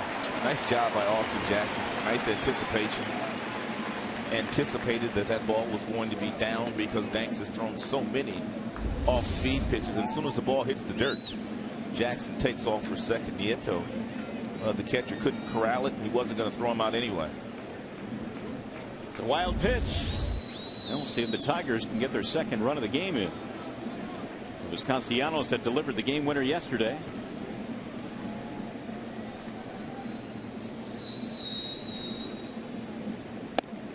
Straighten him up. Fill the count now 3-2. Castellanos understands that a lot of the opposing pitchers that have been going up against him throw him off speed pitches in this situation. He can't look for something soft, but he needs to have something soft in the back of his mind. Pulled just foul. There was a changeup at 78 miles an hour. Pretty good weekend for Castellanos against the Halos. He homered against C.J. Wilson on a cutter inside at about 86 miles an hour. Then he got himself a hanging breaking ball yesterday, ripped right back up the box to score Austin Jackson. Here trying to deliver a 2-out run in the 6th. Grounded foul again, right at Dave Clark. 3-2 count, 2 off-speed pitches to Castellanos. He has fouled them both off. This will be the 8th pitch of the at-bat coming up. As Danks now moves closer and closer to 100 pitches. Little fella got some nice penmanship. That he does. Driven high in the air to right field, playable. Vicieto is under it, and that is that for Detroit. No runs, a hit. They'll leave a man at second.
In this one so far tonight, 1-0 in favor of the Tigers as we go to the 7th inning here at the ballpark. Mario and Rod back here at the ballpark. And, well, I guess this has been kind of a departure for Anibal Sanchez over his last couple of starts, and it's a really good departure. It is, because his last couple of starts, he had 5 innings pitched, and both of those starts threw over 100 pitches. Stingy giving up base hits, but the pitch count has gotten him, but he's been real good here today against Chicago White Sox. How about John Danks? I mean, it looked like the Tigers had him on the ropes early, couldn't throw strikes, and he settled in. You know, a lot of off-speed pitches. He's doubling up with his changeup. He is using his fastball to entice the hitters into swinging at that pitch, whether it be up or whether it be in. So it's a nice job done by John Danks, who needed a lot of pitches in his last time out against the Boston Red Sox, that really pesky Boston Red Sox offense. So here is Connor Gillespie as we go to the 7th in a 1-0 game. And Sanchez goes back to work. And Gillespie will take one up high, 1-0. Anibal's retired 9 straight. The last White Sox batter to reach was Semien's double back in the 4th. This is something that we watched Anibal Sanchez do a whole lot of last year with regularity. Once he gets on a roll, he is tough to beat. He appears to be on one of those right now. Let's see if he can continue it. 1 ball, 1 strike. He has 4 above average pitches. The fastball gets all the way up to 97, although he has not been up there today. But the curve and the change and the slider have all been plus pitches tonight for Sanchez.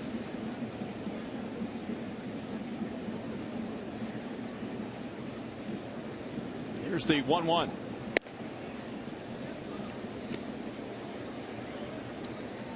Pretty good stat right here.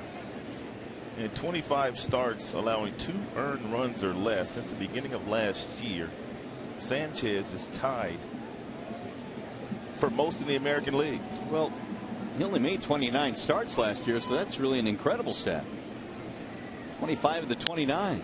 That's pulled down the right field line. Going to be fair. Hunter goes over to cut it off. He's going to try for 2. Throw to second is not in time, and it's a leadoff double for Connor Gillespie.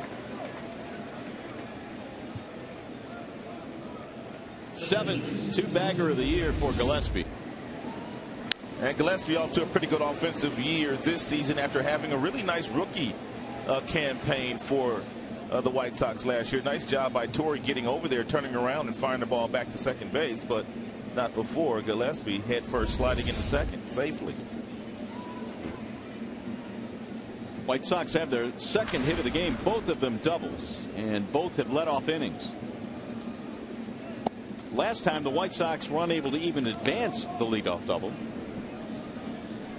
Jose Abreu stands in. Couple of ground balls to the left side of the infield tonight.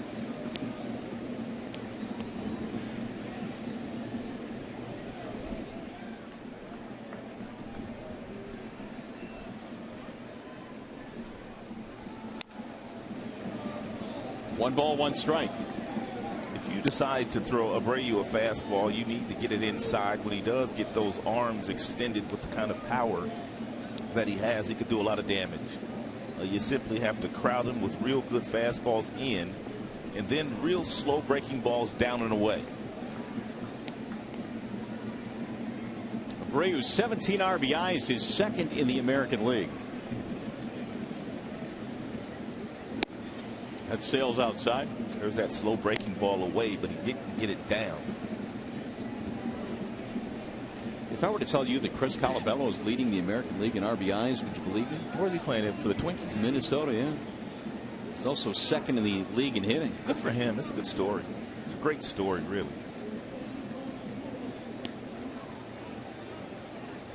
The 2-1. Nice change piece. Here's our Xfinity high-speed pitch that Anibal Sanchez has thrown here tonight. His top fastball 95, and he's gone as low as 69 with real slow curveball. Here's that change piece. If he can throw another one in that same area, he can get strike 3.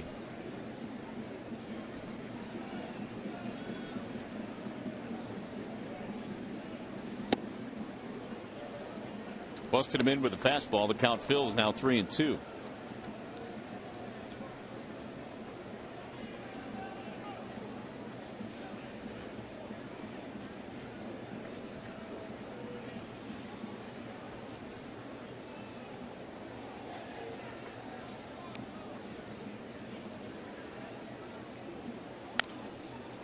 Flared back out of play. Abreu played professionally 10 years in Cuba before defecting to the United States, and came with a reputation here of having massive power, which we have seen examples of early on this year. He was signed to a 6-year deal by Chicago. Leadoff two-base hit by Connor Gillespie here in the 7th in a 1-0 game. White Sox have quite a few players on their current roster from Cuba, and we're starting to see more and more teams with lots of players from Cuba.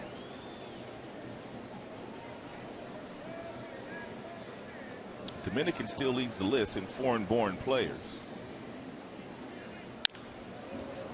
Down the right field line, Torrey on the run, long run, and he slides, can't get it. It's a fair ball. It'll be a ground rule double. Torrey is saying that is foul. They have ruled it a fair ball, and that's going to be an RBI double. Well, I thought it was foul, but we'll see. Brad Austin is going to take his time walking out now. Let's see here.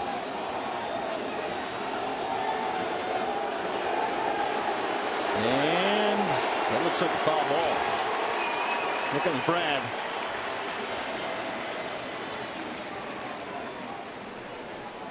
A little tougher to tell on that replay. What did you think? It is really hard to tell. They're going to challenge it, though.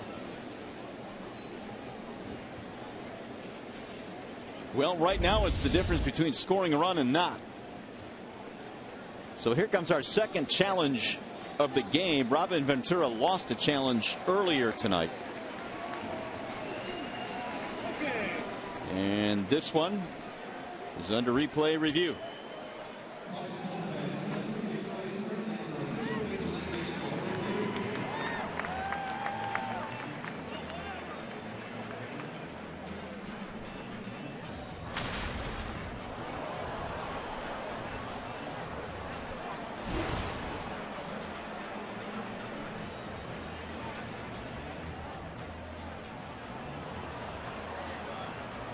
It was an immediate signal by the umpire, who ruled that it was a fair ball. Boy, is that close. I mean, that's as close as we can get it on the replay. To zoom it in there, man, is that hard to tell.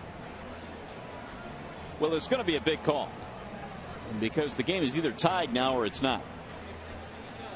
You would think that we'd see some chalk kick up if it actually hit the line.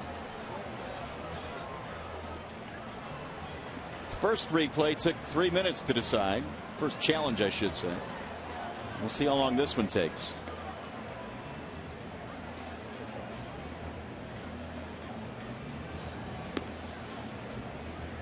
The call on the field is a fair ball and a ground rule double.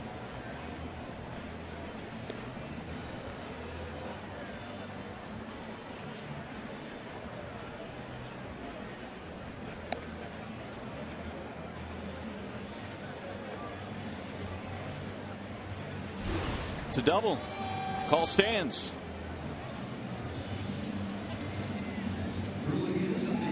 So it's an RBI two-base hit for Abreu.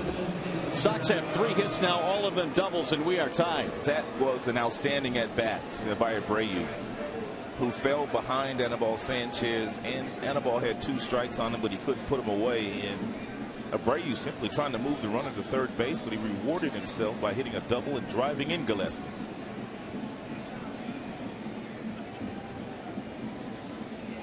Adam Dunn takes one way high. Tigers about hit the Sox tonight 5-3. 2.5 minutes on that replay review.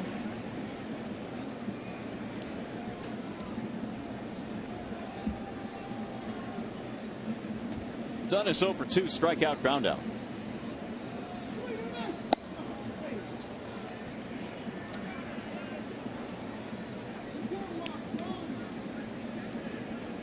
.34 home runs last year for Dunn. 5 times in his career has he hit 40 or more.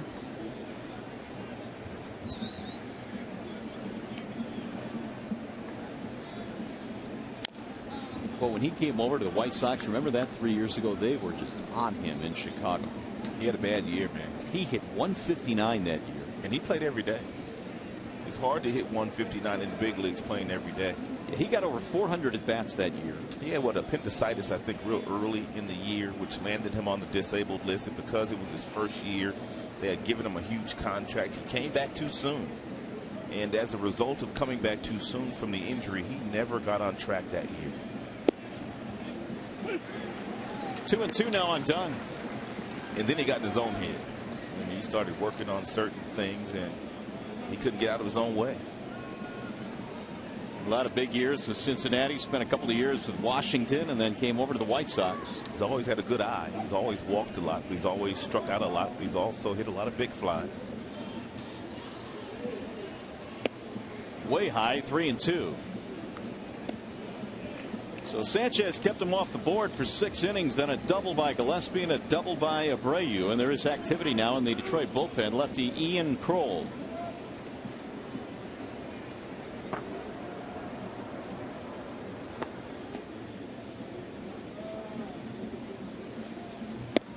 Got him, strike 3. Oh, Dunn doesn't like it, and he's letting C.B. Buckner know about it. Big strikeout there for Anibal. It's a 3-2 breaking ball at the top of the zone. Dunn thought it was up. C.B. Buckner did not think so.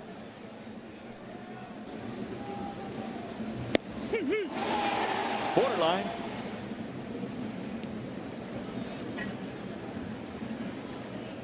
Five strikeouts now for Sanchez. Here's Viciedo.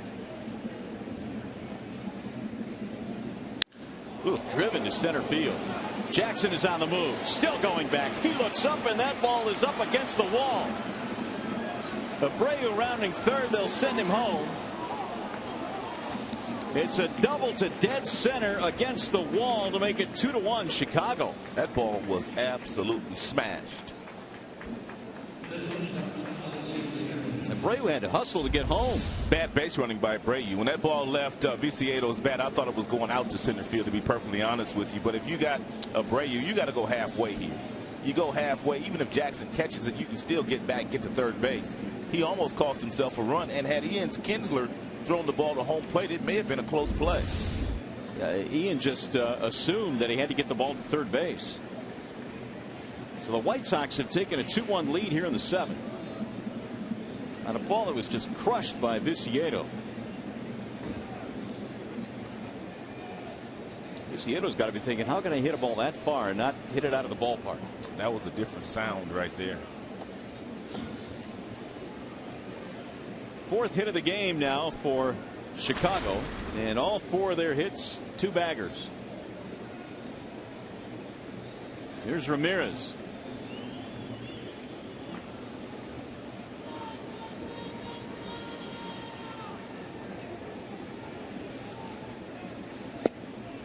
Strike 1 on Ramirez. Not getting any easier for Sanchez. Ramirez has probably been their most consistent hitter at the beginning of the year. 4 homers, 14 driven in, hitting .351. Pop-up ground out in this game for Alexi Ramirez. Pulls this one through into left field. That's a base hit. Viciedo coming to third. They're going to try and score him. Now they're going to hold him up. Throw comes to the plate. It's wide. And here comes Viciedo to the plate. He slides down at home plate.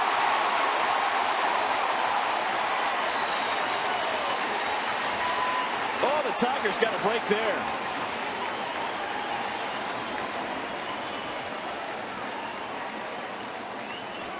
And they got away with a bad throw, too.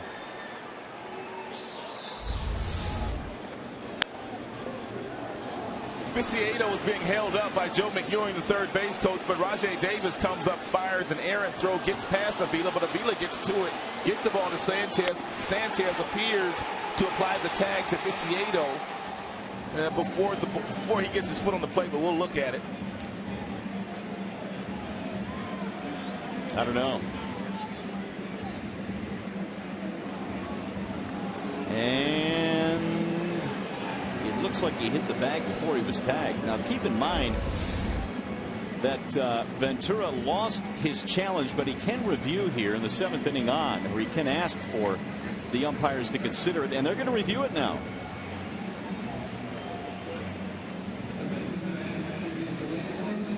Which I guess brings up the question, Rod, what's the point of losing your challenge if you can actually have something reviewed from the 7th inning on? Well, you can just go out and you ask them to do so. But if it's a close play, they'll do it. But if it's not a close play, they won't do it. Here's the throw coming in from Davis. And it got by even Sanchez, who was backing up, but he got a fortuitous bounce.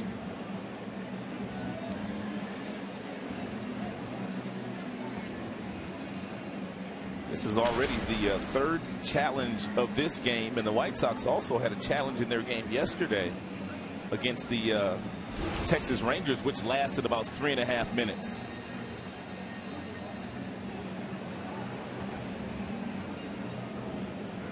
Well, Ventura had a good look at that from his perch in the White Sox dugout. His line of sight is right at home plate. He immediately came out.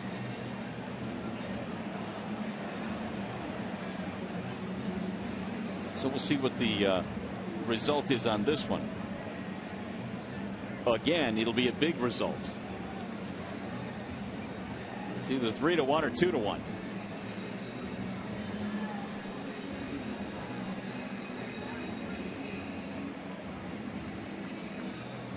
Question is, does he touch the plate there? Which he appears to do before the tag. We'll see.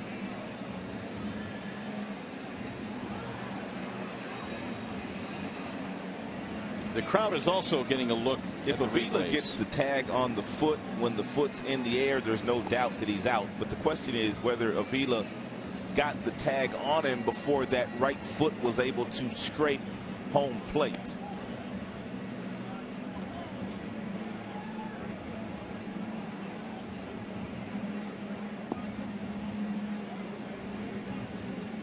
All right, here's the result. Safe. The call is overturned, and safe at home plate is Viciedo.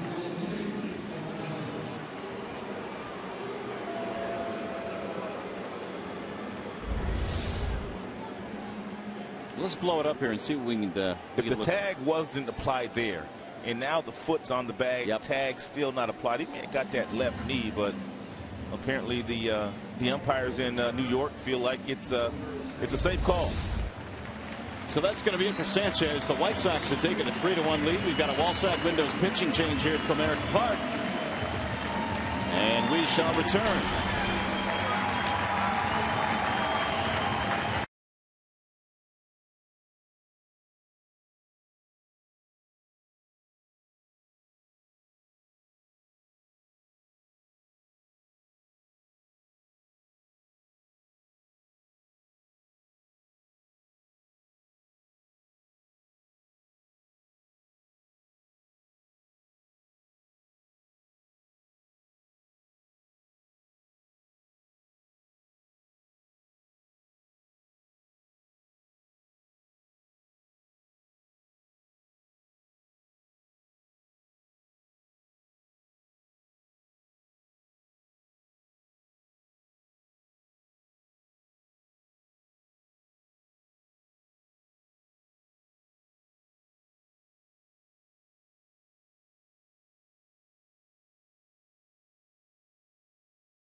Well, the White Sox have knocked Sanchez out of this game. Ian Kroll comes out of the bullpen, and he will face Alejandro De Aza in a 3-1 ball game now.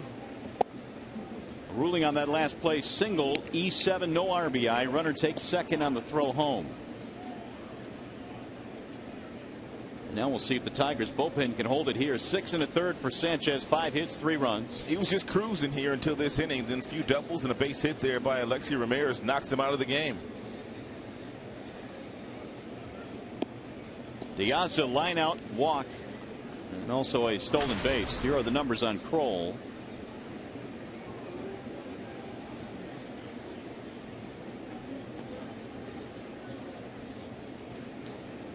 Now the 1-0. There's a strike. 1 ball, 1 strike on Alejandro De Aza. It's a well located fastball there by Kroll away from his arm side on the outside black at 92 miles an hour.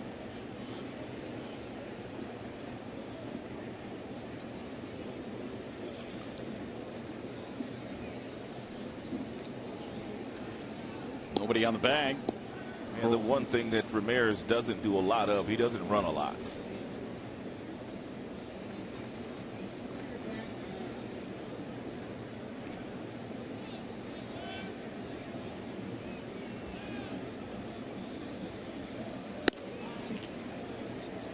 Ball high, 2-1 now on De Aza.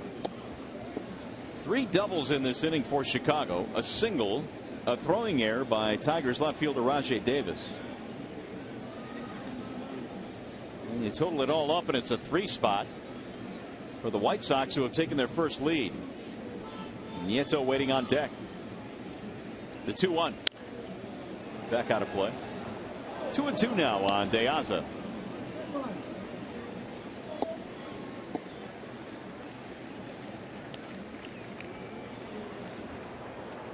And he has been loosening up in the bullpen. Belisario still throwing. John Danks has a lead to work with now. Chopper toward first base. That's a fair ball. Called a balk. Didn't stop. So send the runner to third. A balk has been ruled. He tried to quick pitch De Aza and didn't stop. First base umpire Hal Gibson called the balk. Actually, he did stop. He just moved. Yeah. So now they could score a run without the benefit of a hit. Infield coming in for the Tigers.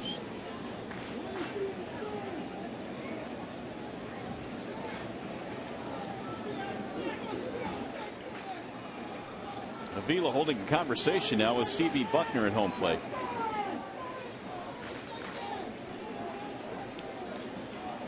De Aza trying to drive in a run against the pulled in infield. And the 2-2. Outside, 3 balls, 2 strikes.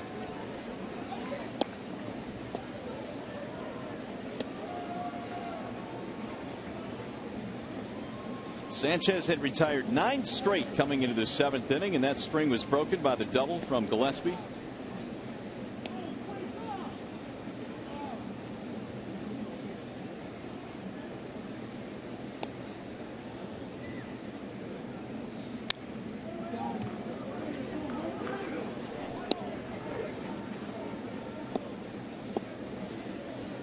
Full count.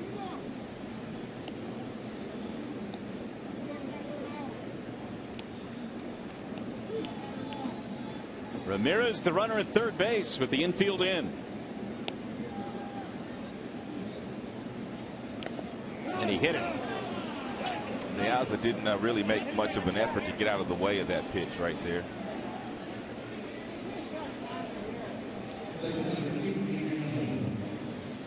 So that's going to leave runners at first and third now with 1 out.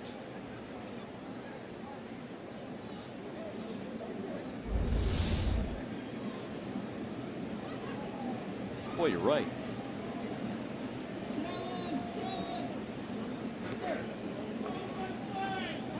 Didn't try to get out of the way at all. So now a fresh count and a fresh hitter. Looks like Nieto will be pulled back. They have Konerko on their bench. And it looks like it's going to be Konerko. So the veteran Paul Konerko will get a pinch hitting assignment here. Batting for the catcher.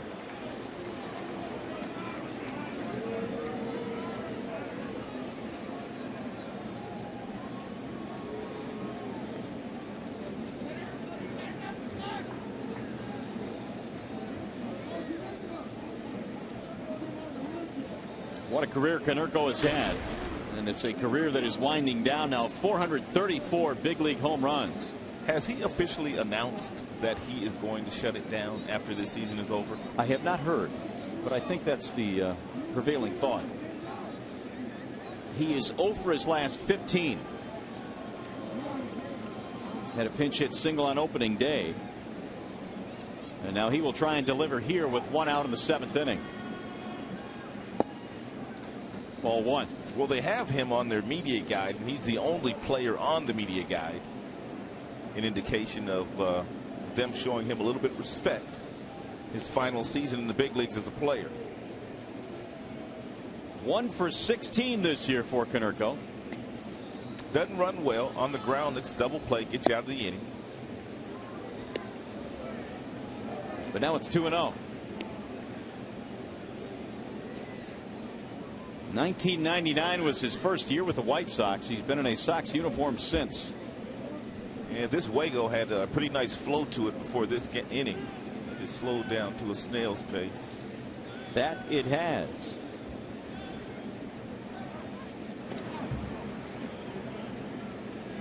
We've had 3 reviews tonight.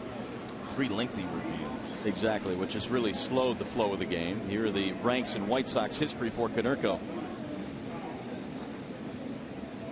Top 3 in all of those categories. Yeah, that last one was almost 3 minutes as well. Here's the 2-0. Now 3-0 on Konerko. Here's where, if you're Konerko, you've been given the green light by your manager. If Kroll throws you a fastball, he can swing and try to loft something deep enough into the outfield to score Ramirez from third base. Doesn't mean he will swing if he gets the fastball, but he has the green light to do so. He will take it for a strike on the outer edge. 3-1 on Konerko.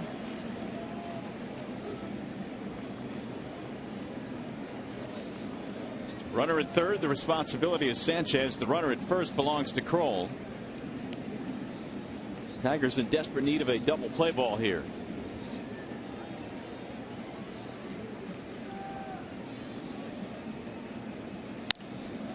That is popped up.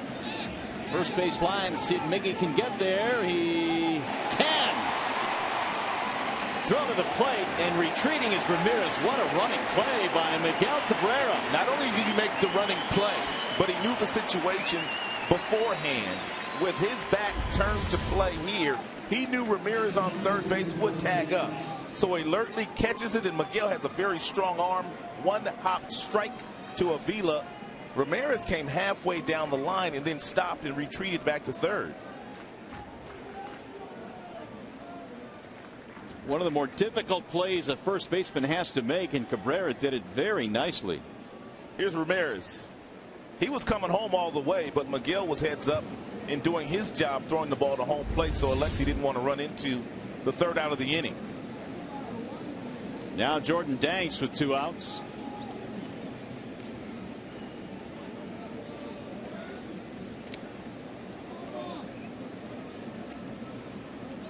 Kroll came out to face Diaz and hit him. He also issued a balk, but he's gotten the pinch hitter Konerko to pop up.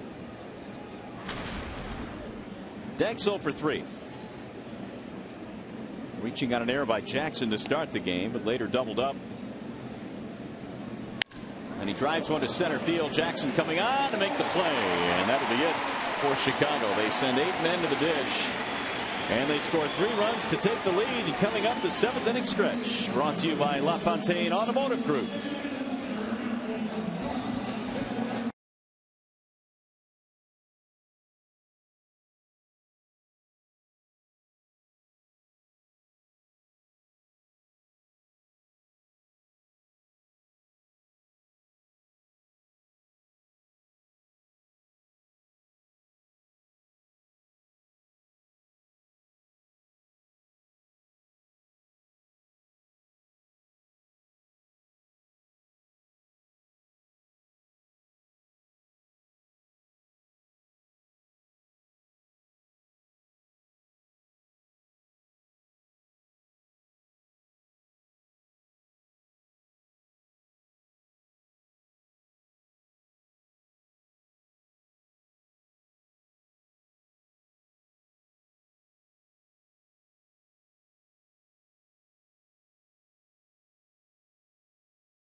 Photo to hashtag Detroit Fan Photo for a chance to be shown in our broadcast. It is brought to you by AT&T, and our fan photo is courtesy of Kristen Martin.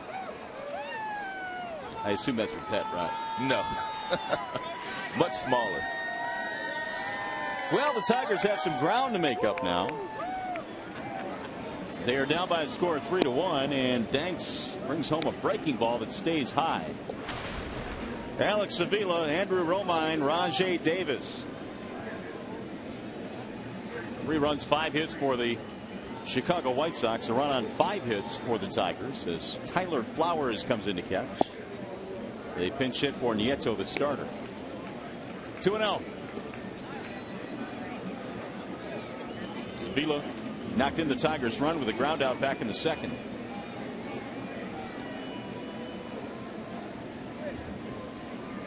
Here's the 2-0.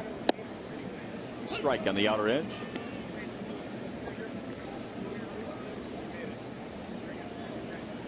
Waiting on deck, Romine.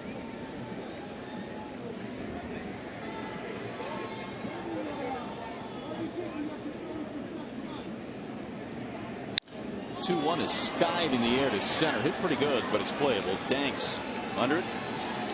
Alex is out, 1 away. A lot of fly balls today by Tigers hitters against John Danks.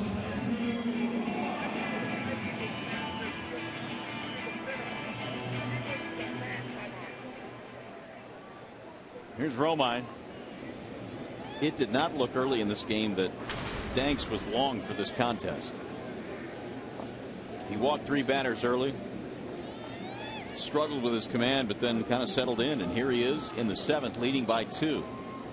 And it's Sanchez that is out of the game. Yeah, none of those 3 walks came around to score. That was key. The Tigers had him loaded with nobody out in the 2nd, but settled for 1 run. 0-2 now on Romine. And about 35% of the pitches that Danks has thrown today have been off-speed pitches. 65% with his fastball. Pitch 101 is a soft liner to left. An 0-2 base hit. Nice job by Romine going to the bottom of the zone to hit that off-speed pitch. Hey, see the Tigers battle the Minnesota Twins on Friday, May 9th. 7:08 start. First 10,000 fans receive a free Miguel Cabrera 3-time batting champion trophy. For tickets, call 866-66-TIGER or visit tigers.com.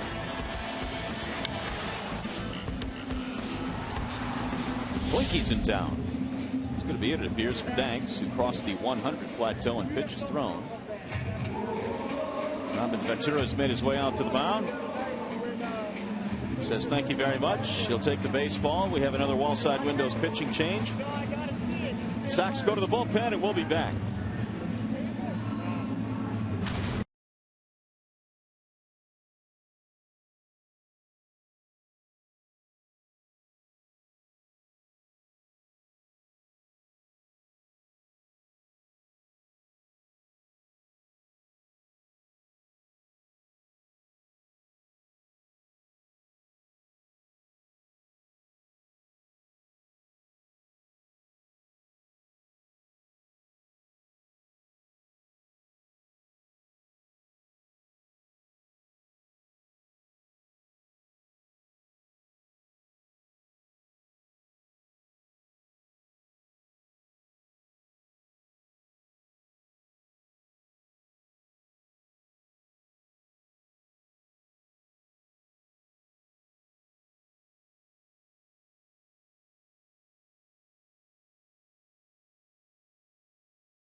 Had 3 reviews already. They've had 2 have gone against the Tigers in the 7th inning. That one was down the right field line off the bat of Abreu. That was ruled fair and kept fair after Brad Osman's challenge. And then you have a challenge by Robin Ventura. Viciado felt like he was safe on this play. Right foot got on the plate initially. Robin Ventura came out to ask for a challenge, and he won that challenge. That call was overturned. 3-1. The White Sox have the lead. 1 on, 1 out. The new pitcher for Chicago is Ronald Belisario. And Belisario's got an elevated ERA, but he's got a nice arm. He's got some heavy sink with his fastball. 93, 94. He loves that pitch. Belisario, 3rd best ground ball rate in the major leagues among relievers since 2009. Wait till you take a look at a few of these sinkers that he features. He's got a lot of tilt on him. Even with the Speedy Davis up there trying to get a ground ball here with Romine at first, 1 out.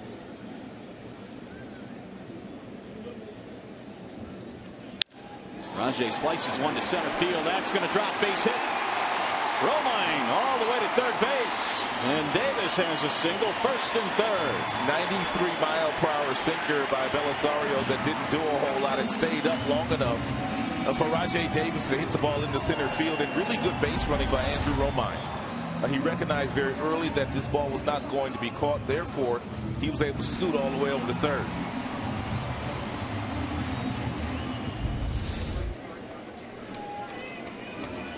So here is Kinsler now with the tying runs on. Ian had a single in the 5th inning. And Rajay at first base already has 1 steal today. Possibly could be on the move again here. Bouncing ball to third. This could be 2. There's 1. And a double play to win the inning. Boy, oh boy. 5-4-3, and just like that, the threat is over. 7 in the books here at the ballpark. We go to the 8th.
One here today. Chicago ahead 3-1 as we go to the 8th. Anibal Sanchez was cruising along until the 7th inning when he gave up 4 hits, 3 earned runs.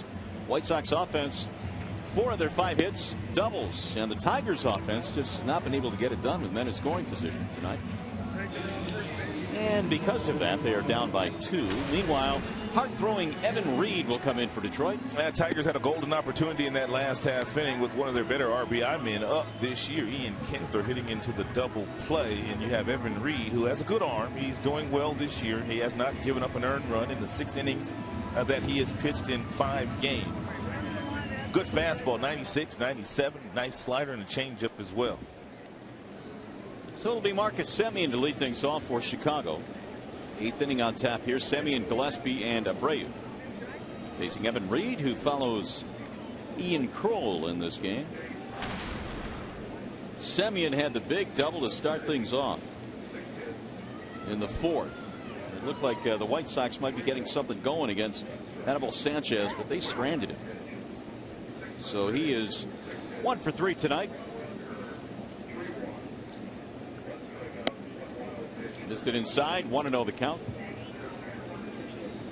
Evan Reed made his major league debut last year for the Tigers and made the club out of spring camp this year.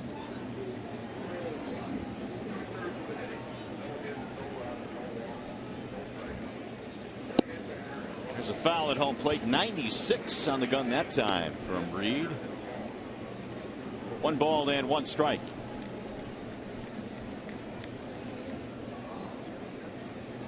Two, 3, and 4 facing Reed here in the 8th inning.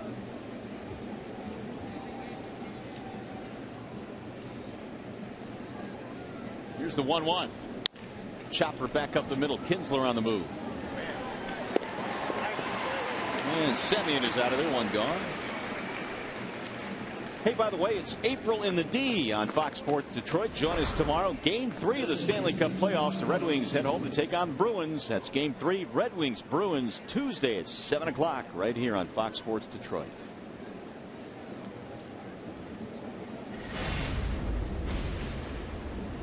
Here's Connor Gillespie. He got the party started back in the 7th with a leadoff double. They had 3 doubles in that inning, chasing Sanchez.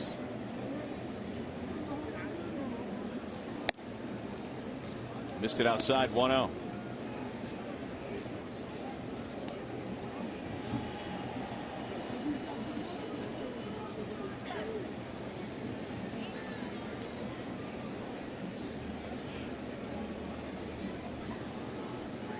Sanchez, Kroll, and Reed pitching tonight for Detroit. Popped up, back out of play.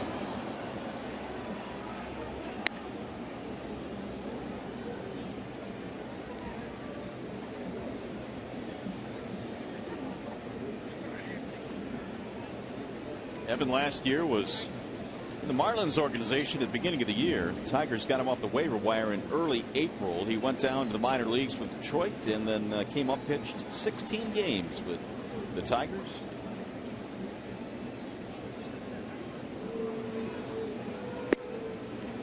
Strike call. Evan also had a really good spring training. And when Bruce Rondon went down with his injury, Evan Reed was pitching well enough, and about 2 weeks left. Everyone pretty much knew he was going to make the team. Well, he fits the Tigers profile for somebody coming out of the bullpen. He throws 96, 97, and the last one at 97 miles an hour. Off the outer edge. 2-2 on Gillespie.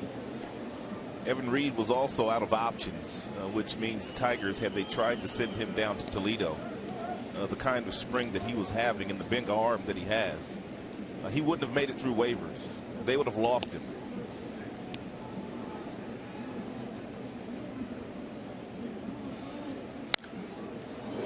Well, it's popped up back behind home. Avila can't quite get there. Back out of play. 2 rows deep.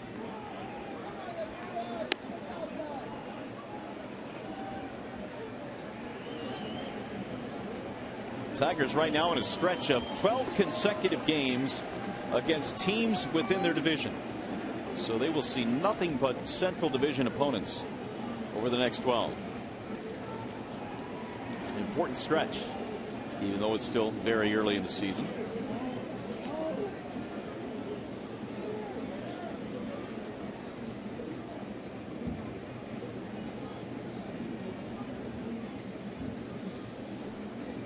Swing and a miss. And down goes Gillespie. First strikeout of the ball game for Reed. 2 gone here in the 8th. Here's Abreu. Power against power here. And that 97-mile-per-hour fastball that Evan Reed features, and the massive power that Abreu has. 5 homers already this year. He's doubled here tonight in that right field corner.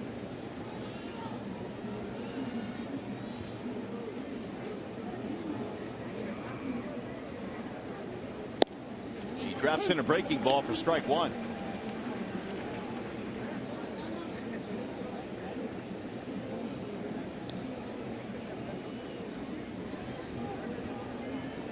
Abreu had 3 hits in their big win against Texas yesterday. Has an RBI double in this game. Swing and a miss. 98 that time from Reed. He went from 83 with the breaking ball on the previous pitch and dialed all the way up to 98. Same arm slot, same arm speed, 15-mile differential as far as the speeds are concerned. As a result, he's got him in a hole. 0-2.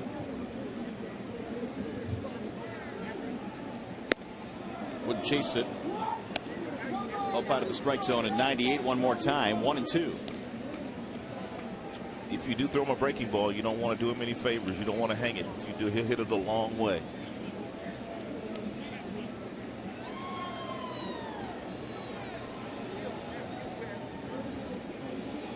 Another one of those fastballs at 97. Overthrow it now. Last 2 fastballs up in the strike zone. Not allowing his body to catch up, which means the arm doesn't catch up, which means the elbow lags, and that's why the ball stays up in the strike zone.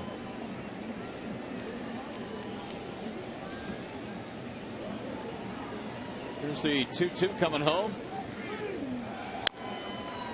Chopped it foul at home plate.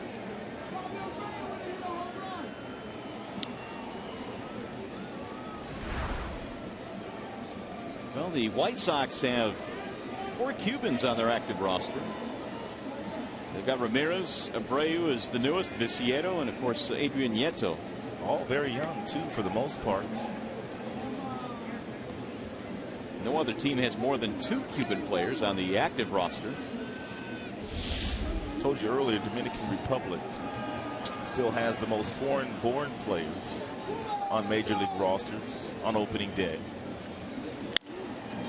Soft ground ball to second base. Kinsler is there, and that's going to be a 1-2-3 inning for Evan Reed. So we go to the bottom of the 8th. Tigers trying to get the bats going. They're down by 2.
With a reminder to stick around after the game for Tigers Live. You'll hear from manager Brad Osmus, and we'll talk to Anibal Sanchez about what happened during that rather wacky 7th inning. It's all coming up right after the game on Tigers Live. Shannon Hogan and Craig Monroe in the studio.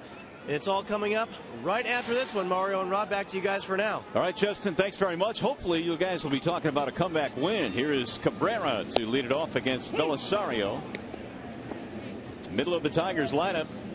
See if they can make it happen here in the 8th inning. Cabrera, Martinez, and Hunter. And Miguel is 0 for 2 career against Belisario. He got a huge double play ball back in the 7th. Miggy shoots one in the air to right field, but it's straight at Viciedo. 1 out. And it's an 0 for 4 night tonight for Miggy.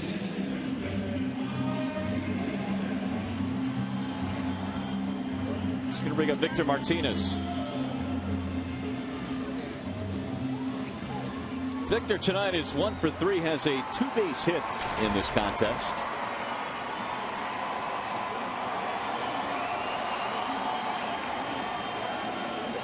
Belisario last year appeared in 77 games with LA, the Dodgers, that is.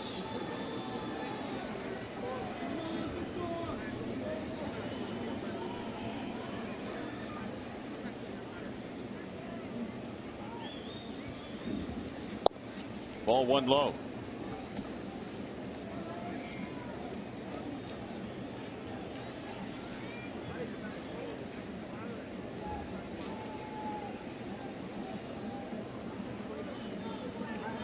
Victor came in with a very high on base percentage.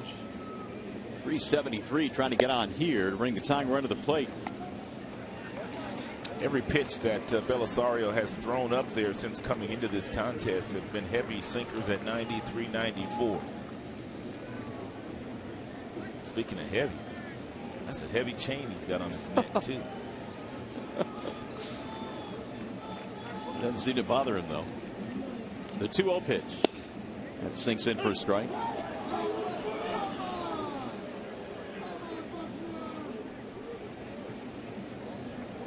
Belisario with the Dodgers each of the last 4 seasons. Had Tommy John surgery back in 2005. In fact, missed 2 years after having the surgery.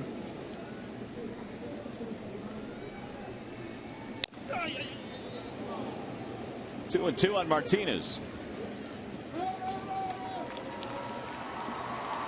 Victor has that protective device and covering his left ankle and his left right ankle, I should say, into the instep, but that one bit him a little bit.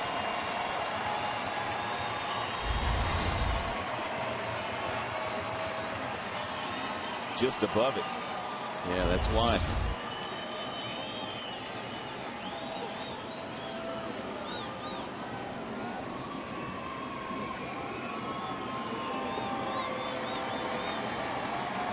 Plato warming up in their bullpen. He's been throwing. Just watching the action right now.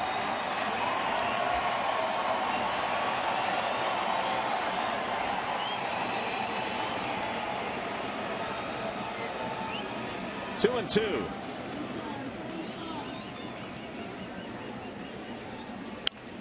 Fouled away.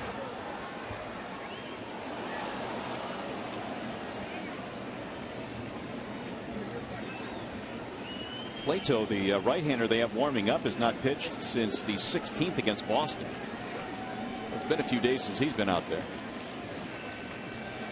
Meanwhile, Belisario trying to take care of Martinez here with 1 out. We're in the 8th inning and a 3-1 ball game. White Sox scored all 3 of their runs in the 7th. And again the 2-2. Pulled to first but foul.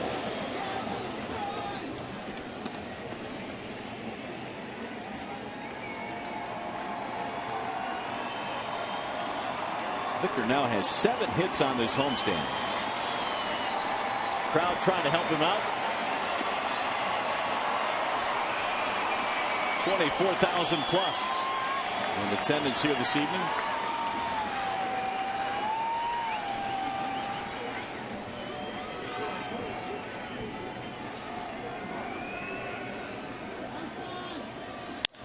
Bouncing ball right side, cut off there by SEMIEN. And then Martinez is out, 2 gone. Fans, don't forget to follow every Tigers game with MLB.com at Bet on your favorite mobile phone or tablet. Get live look-ins, instant replays, scores, stats, audio, free MLB TV game of the day as well, and a whole lot more. Download on the App Store or visit Tigers.com today. 2 away here in the 8th. Let's see if Hunter can get on now. Torrey 1 for 3, had a single, scored the only Tigers run earlier, and he looks at ball 1. He has seen Belisario just a couple of times, 0 for 2 against him.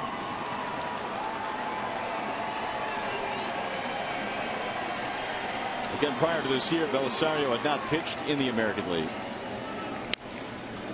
Fouled away, 1-1. He's a native of Maracay, Venezuela, Belisario, which is the hometown of Anibal Sanchez as well.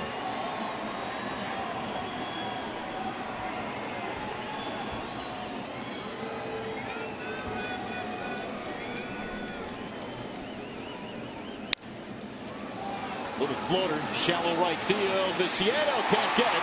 Drops in front of him. Hunter on his way to second. And he'll get in there. A hustling double for Torrey Hunter.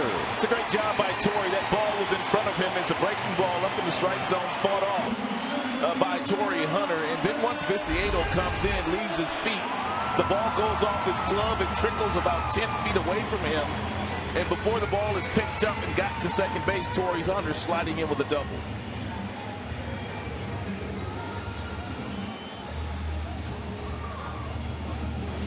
It is a 2-hit night now for Torrey. So he will indeed bring the tying run to the plate.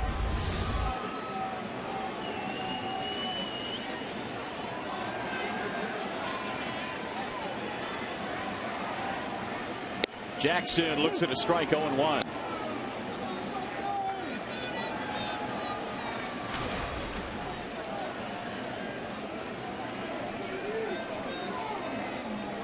Austin tonight, single in a walk. He's been on base twice. Strike called, and it's 0-2.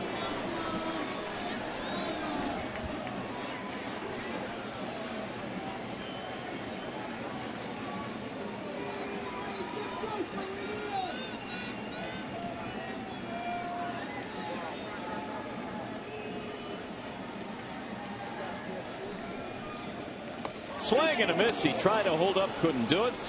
Flowers throws down to complete the strikeout. And the side retired. 8 in the books here at Comerica Park. Still 3-1 Chicago.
Here is our Nissan drive for the game. Couple of doubles in the 7th inning for the Chicago White Sox. That one was by Gillespie down in the right field corner, and then you have Abreu following with a bloop double down in the right field corner. That was a blast right there by Viciedo, their outfielder.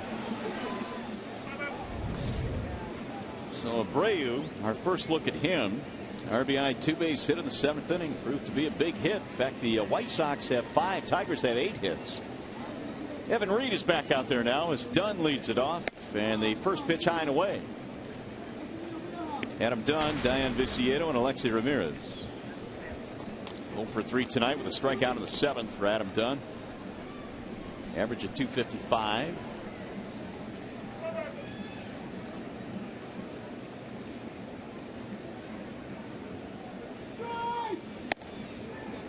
Reed did some sharp work in the 8th inning.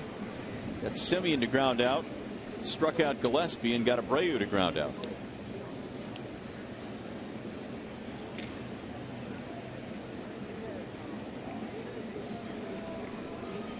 Here's the 1-1.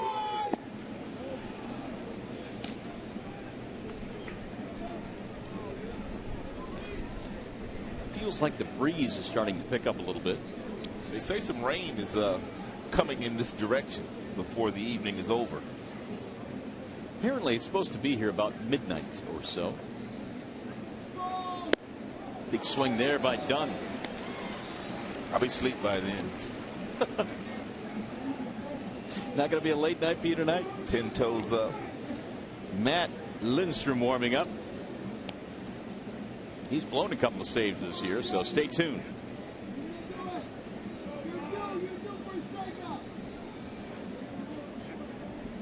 Here's the 2-2. Swing and miss. Done. Dusted there. That's the second strikeout for Reed.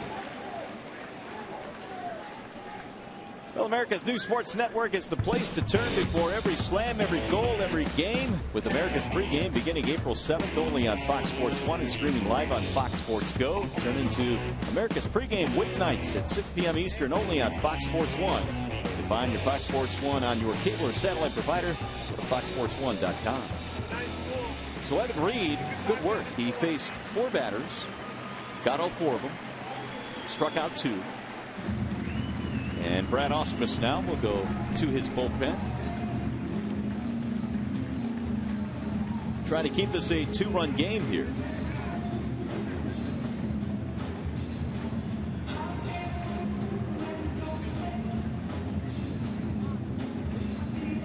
What do you mean? Miller comes trotting in out of the Tigers bullpen.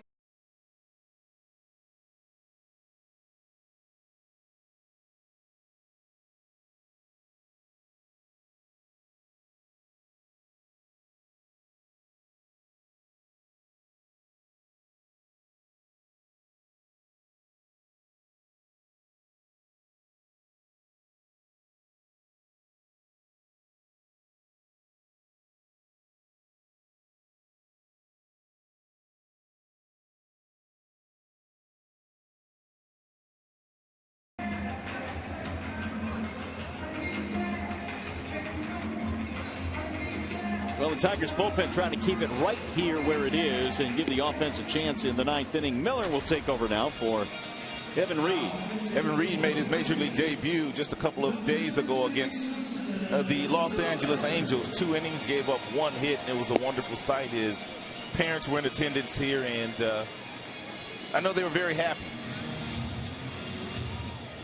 Let's get you caught up with the game summary. Tigers squandered an opportunity very early in this game. They had the bases loaded in the 2nd inning, but they were only able to score 1 run. That is the only run they have scored here today. Anibal Sanchez was absolutely cruising through the first 6 innings, and then a bloop double by Abreu down the line. Gillespie had already doubled. He came along to score. Then there was a double to center field by Diane Viciedo, absolutely scored, and Alexi Ramirez also singled in somewhat of a crazy play. Ball gets past Sanchez and also Avila, but Sanchez picks it up, gets it back to Avila.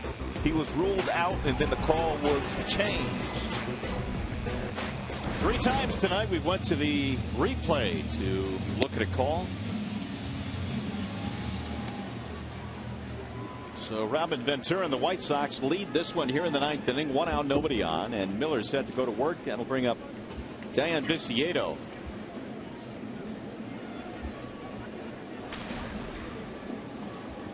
One for 3 tonight. He had an RBI double in that big 3-run 7th. Viciedo off to a nice start, batting .321.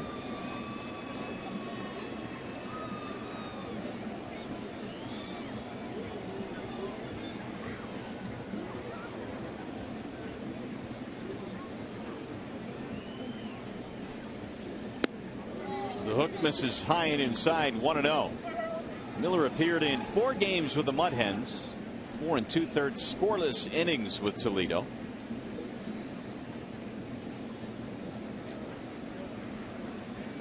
And 2 scoreless innings against the Angels in his debut.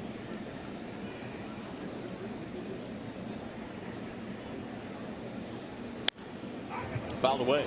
Tigers have already had to dip down into that Toledo roster a few times this year. Miller, J.D. Martinez is now with the club. Danny Worth also summoned from AAA a couple of days ago. J.D. Martinez joining the club today. Luke McConan placed on the DL, and what Martinez does is give you a little pop off the bench. And we might see Martinez as a pinch hitter in the 9th inning if the situation calls for it. 10 home runs, 22 RBIs down in Toledo. Breaking ball in for a strike. 1-2. Tigers will have the bottom 3 in their lineup due up in the 9th. Castellanos, Avila, and Romine.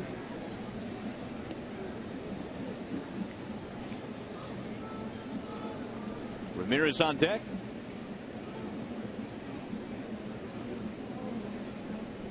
And the 1-2. High fly ball. Left field. Routine for Rajay Davis.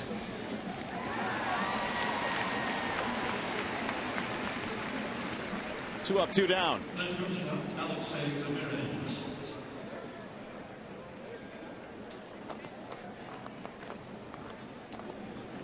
Here's Alexi Ramirez.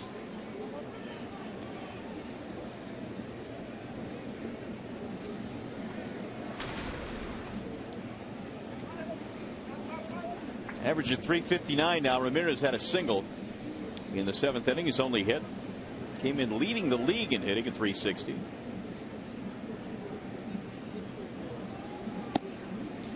Ball 1 inside. Told you earlier that Alexi Ramirez came in as a .245 hitter in the month of April. Didn't particularly have a good offensive season last year, but apparently he is dedicated to putting last year behind him with the start he's gotten off to here in 2014.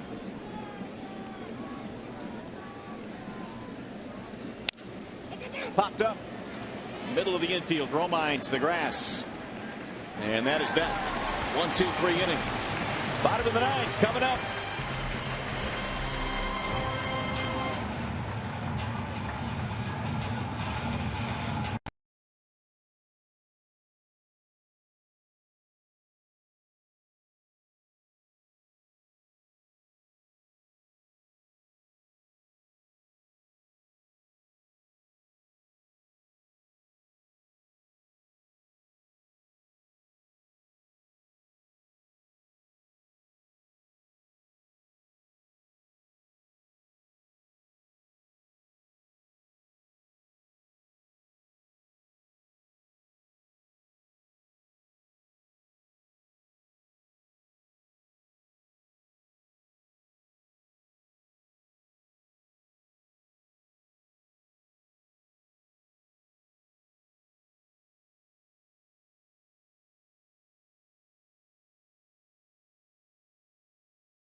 America Bank, a part of Detroit and the community since 1849.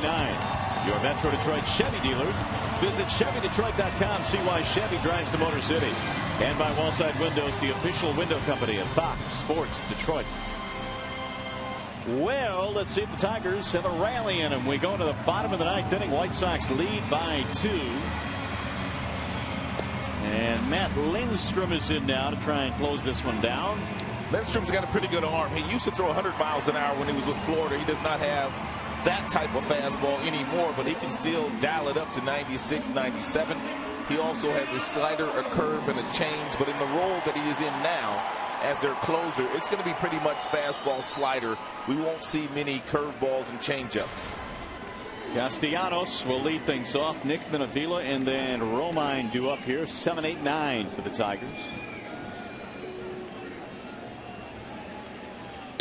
First pitch is in for a strike from Lindstrom, who has blown a save in 3 of his 7 outings. Pitched against Texas in the blowout yesterday and had a 1-2-3 inning. Here's the 0-1. Ground ball to short. Alexi Ramirez has it there. And Castellanos is out, 1 gone.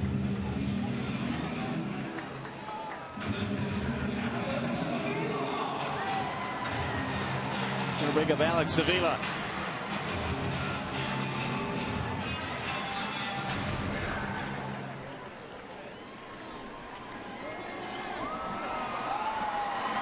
Avila tonight is 0 for 3 with an RBI. His ground ball produced his first RBI of the season back in the second. Need a base runner to bring the tying run to the plate.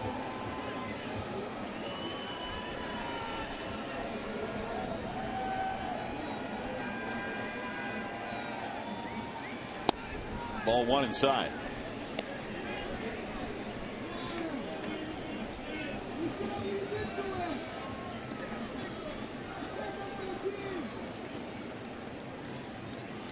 Lindstrom appeared in 76 games out of the bullpen last year for the White Sox. At a 3.12 ERA. He's also pitched in Florida.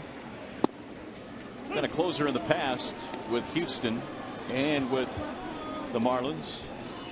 Now the Miami Marlins. They were Florida back then.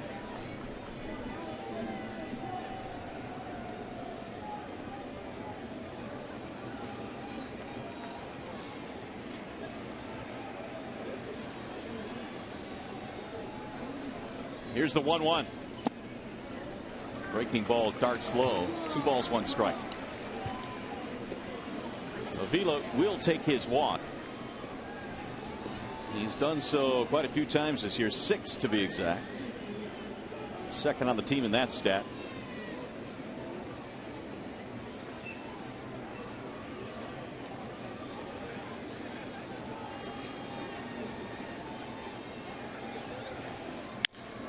Driven to right center field and hit well. That ball is hit a ton, and it's going to go up against the wall and over the wall. It's a ground roll double for Avila, who crushed that pitch. Third double of the season for Alex. White Sox got a little bit of a break here, because if this ball does not bounce over the wall in right center field, then Avila no doubt gets a triple here.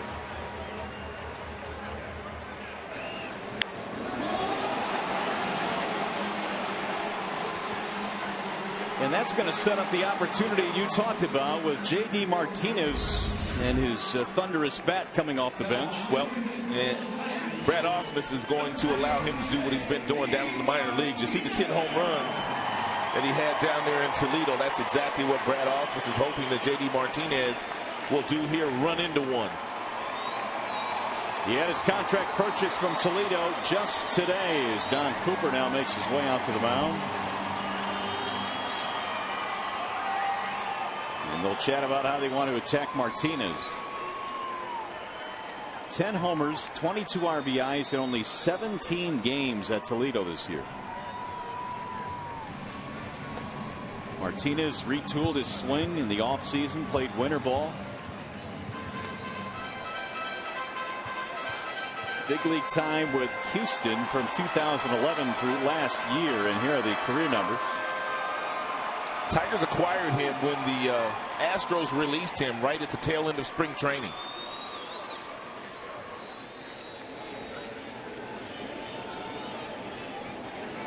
One swing of the bat away from tying this one up.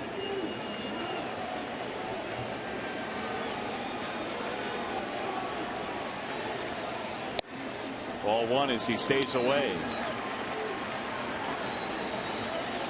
Avila has given the crowd some life here with a 1-out double in the 9th inning.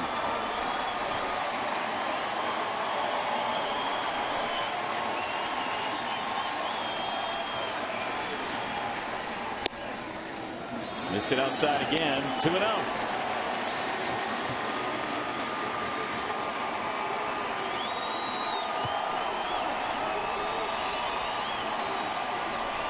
J.D. Martinez in his Tigers debut, pinch hitting for Romine.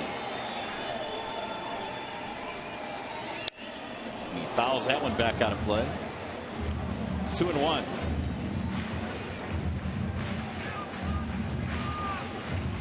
Martinez signed a minor league deal with the Tigers on March the 24th when he was released by the Astros.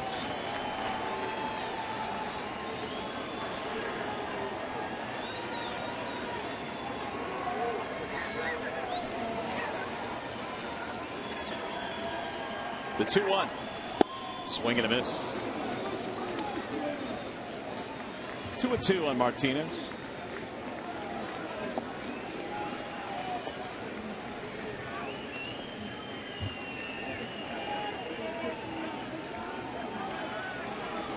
Rajai Davis on deck.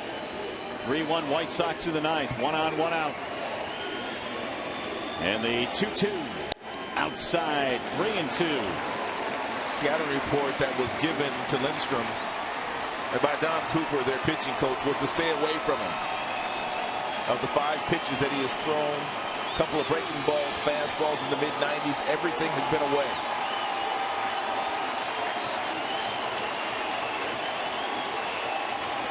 He walked him. Tying runs are on. Martinez draws a pinch hit walk, and now they turn the lineup over to the top. Danny Worth is going to come out to pinch run for him.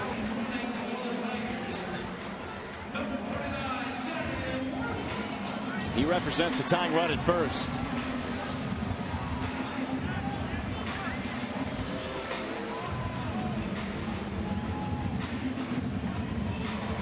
So Martinez gets the high fives for his pinch hit walk. Here's Davis. On base twice tonight, single and a walk.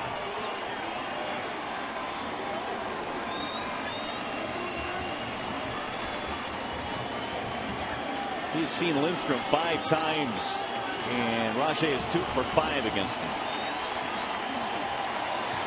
3-1 right now. The White Sox have the lead in the 9th. 2 on and 1 out.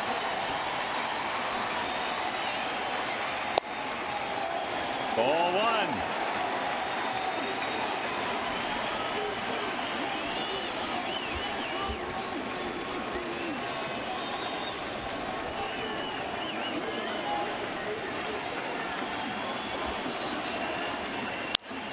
Driven in the air to left.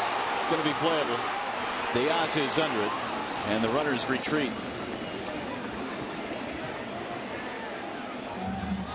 So with 2 outs, Ian Kinsler will stand in. Ian's got a couple of homers this year. He's 1 for 4, and with men in scoring position this year, a cool 400.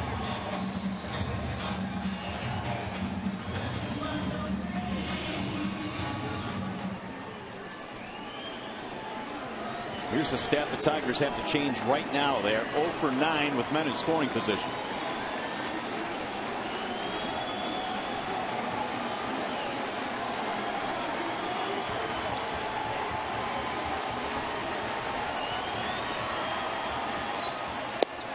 Hit for strike 1. Fastball to 94.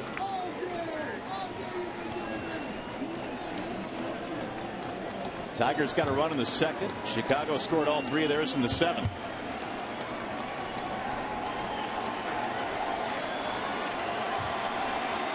Here's the 0-1. Strike called. 0-2 on Kinsler. Got some rain starting to fall down at the ballpark. There it is.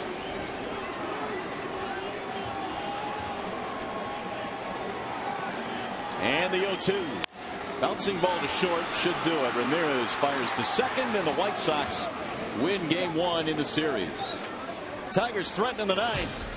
They get a double and a walk, strand 2. Your final is 3-1. We'll be back.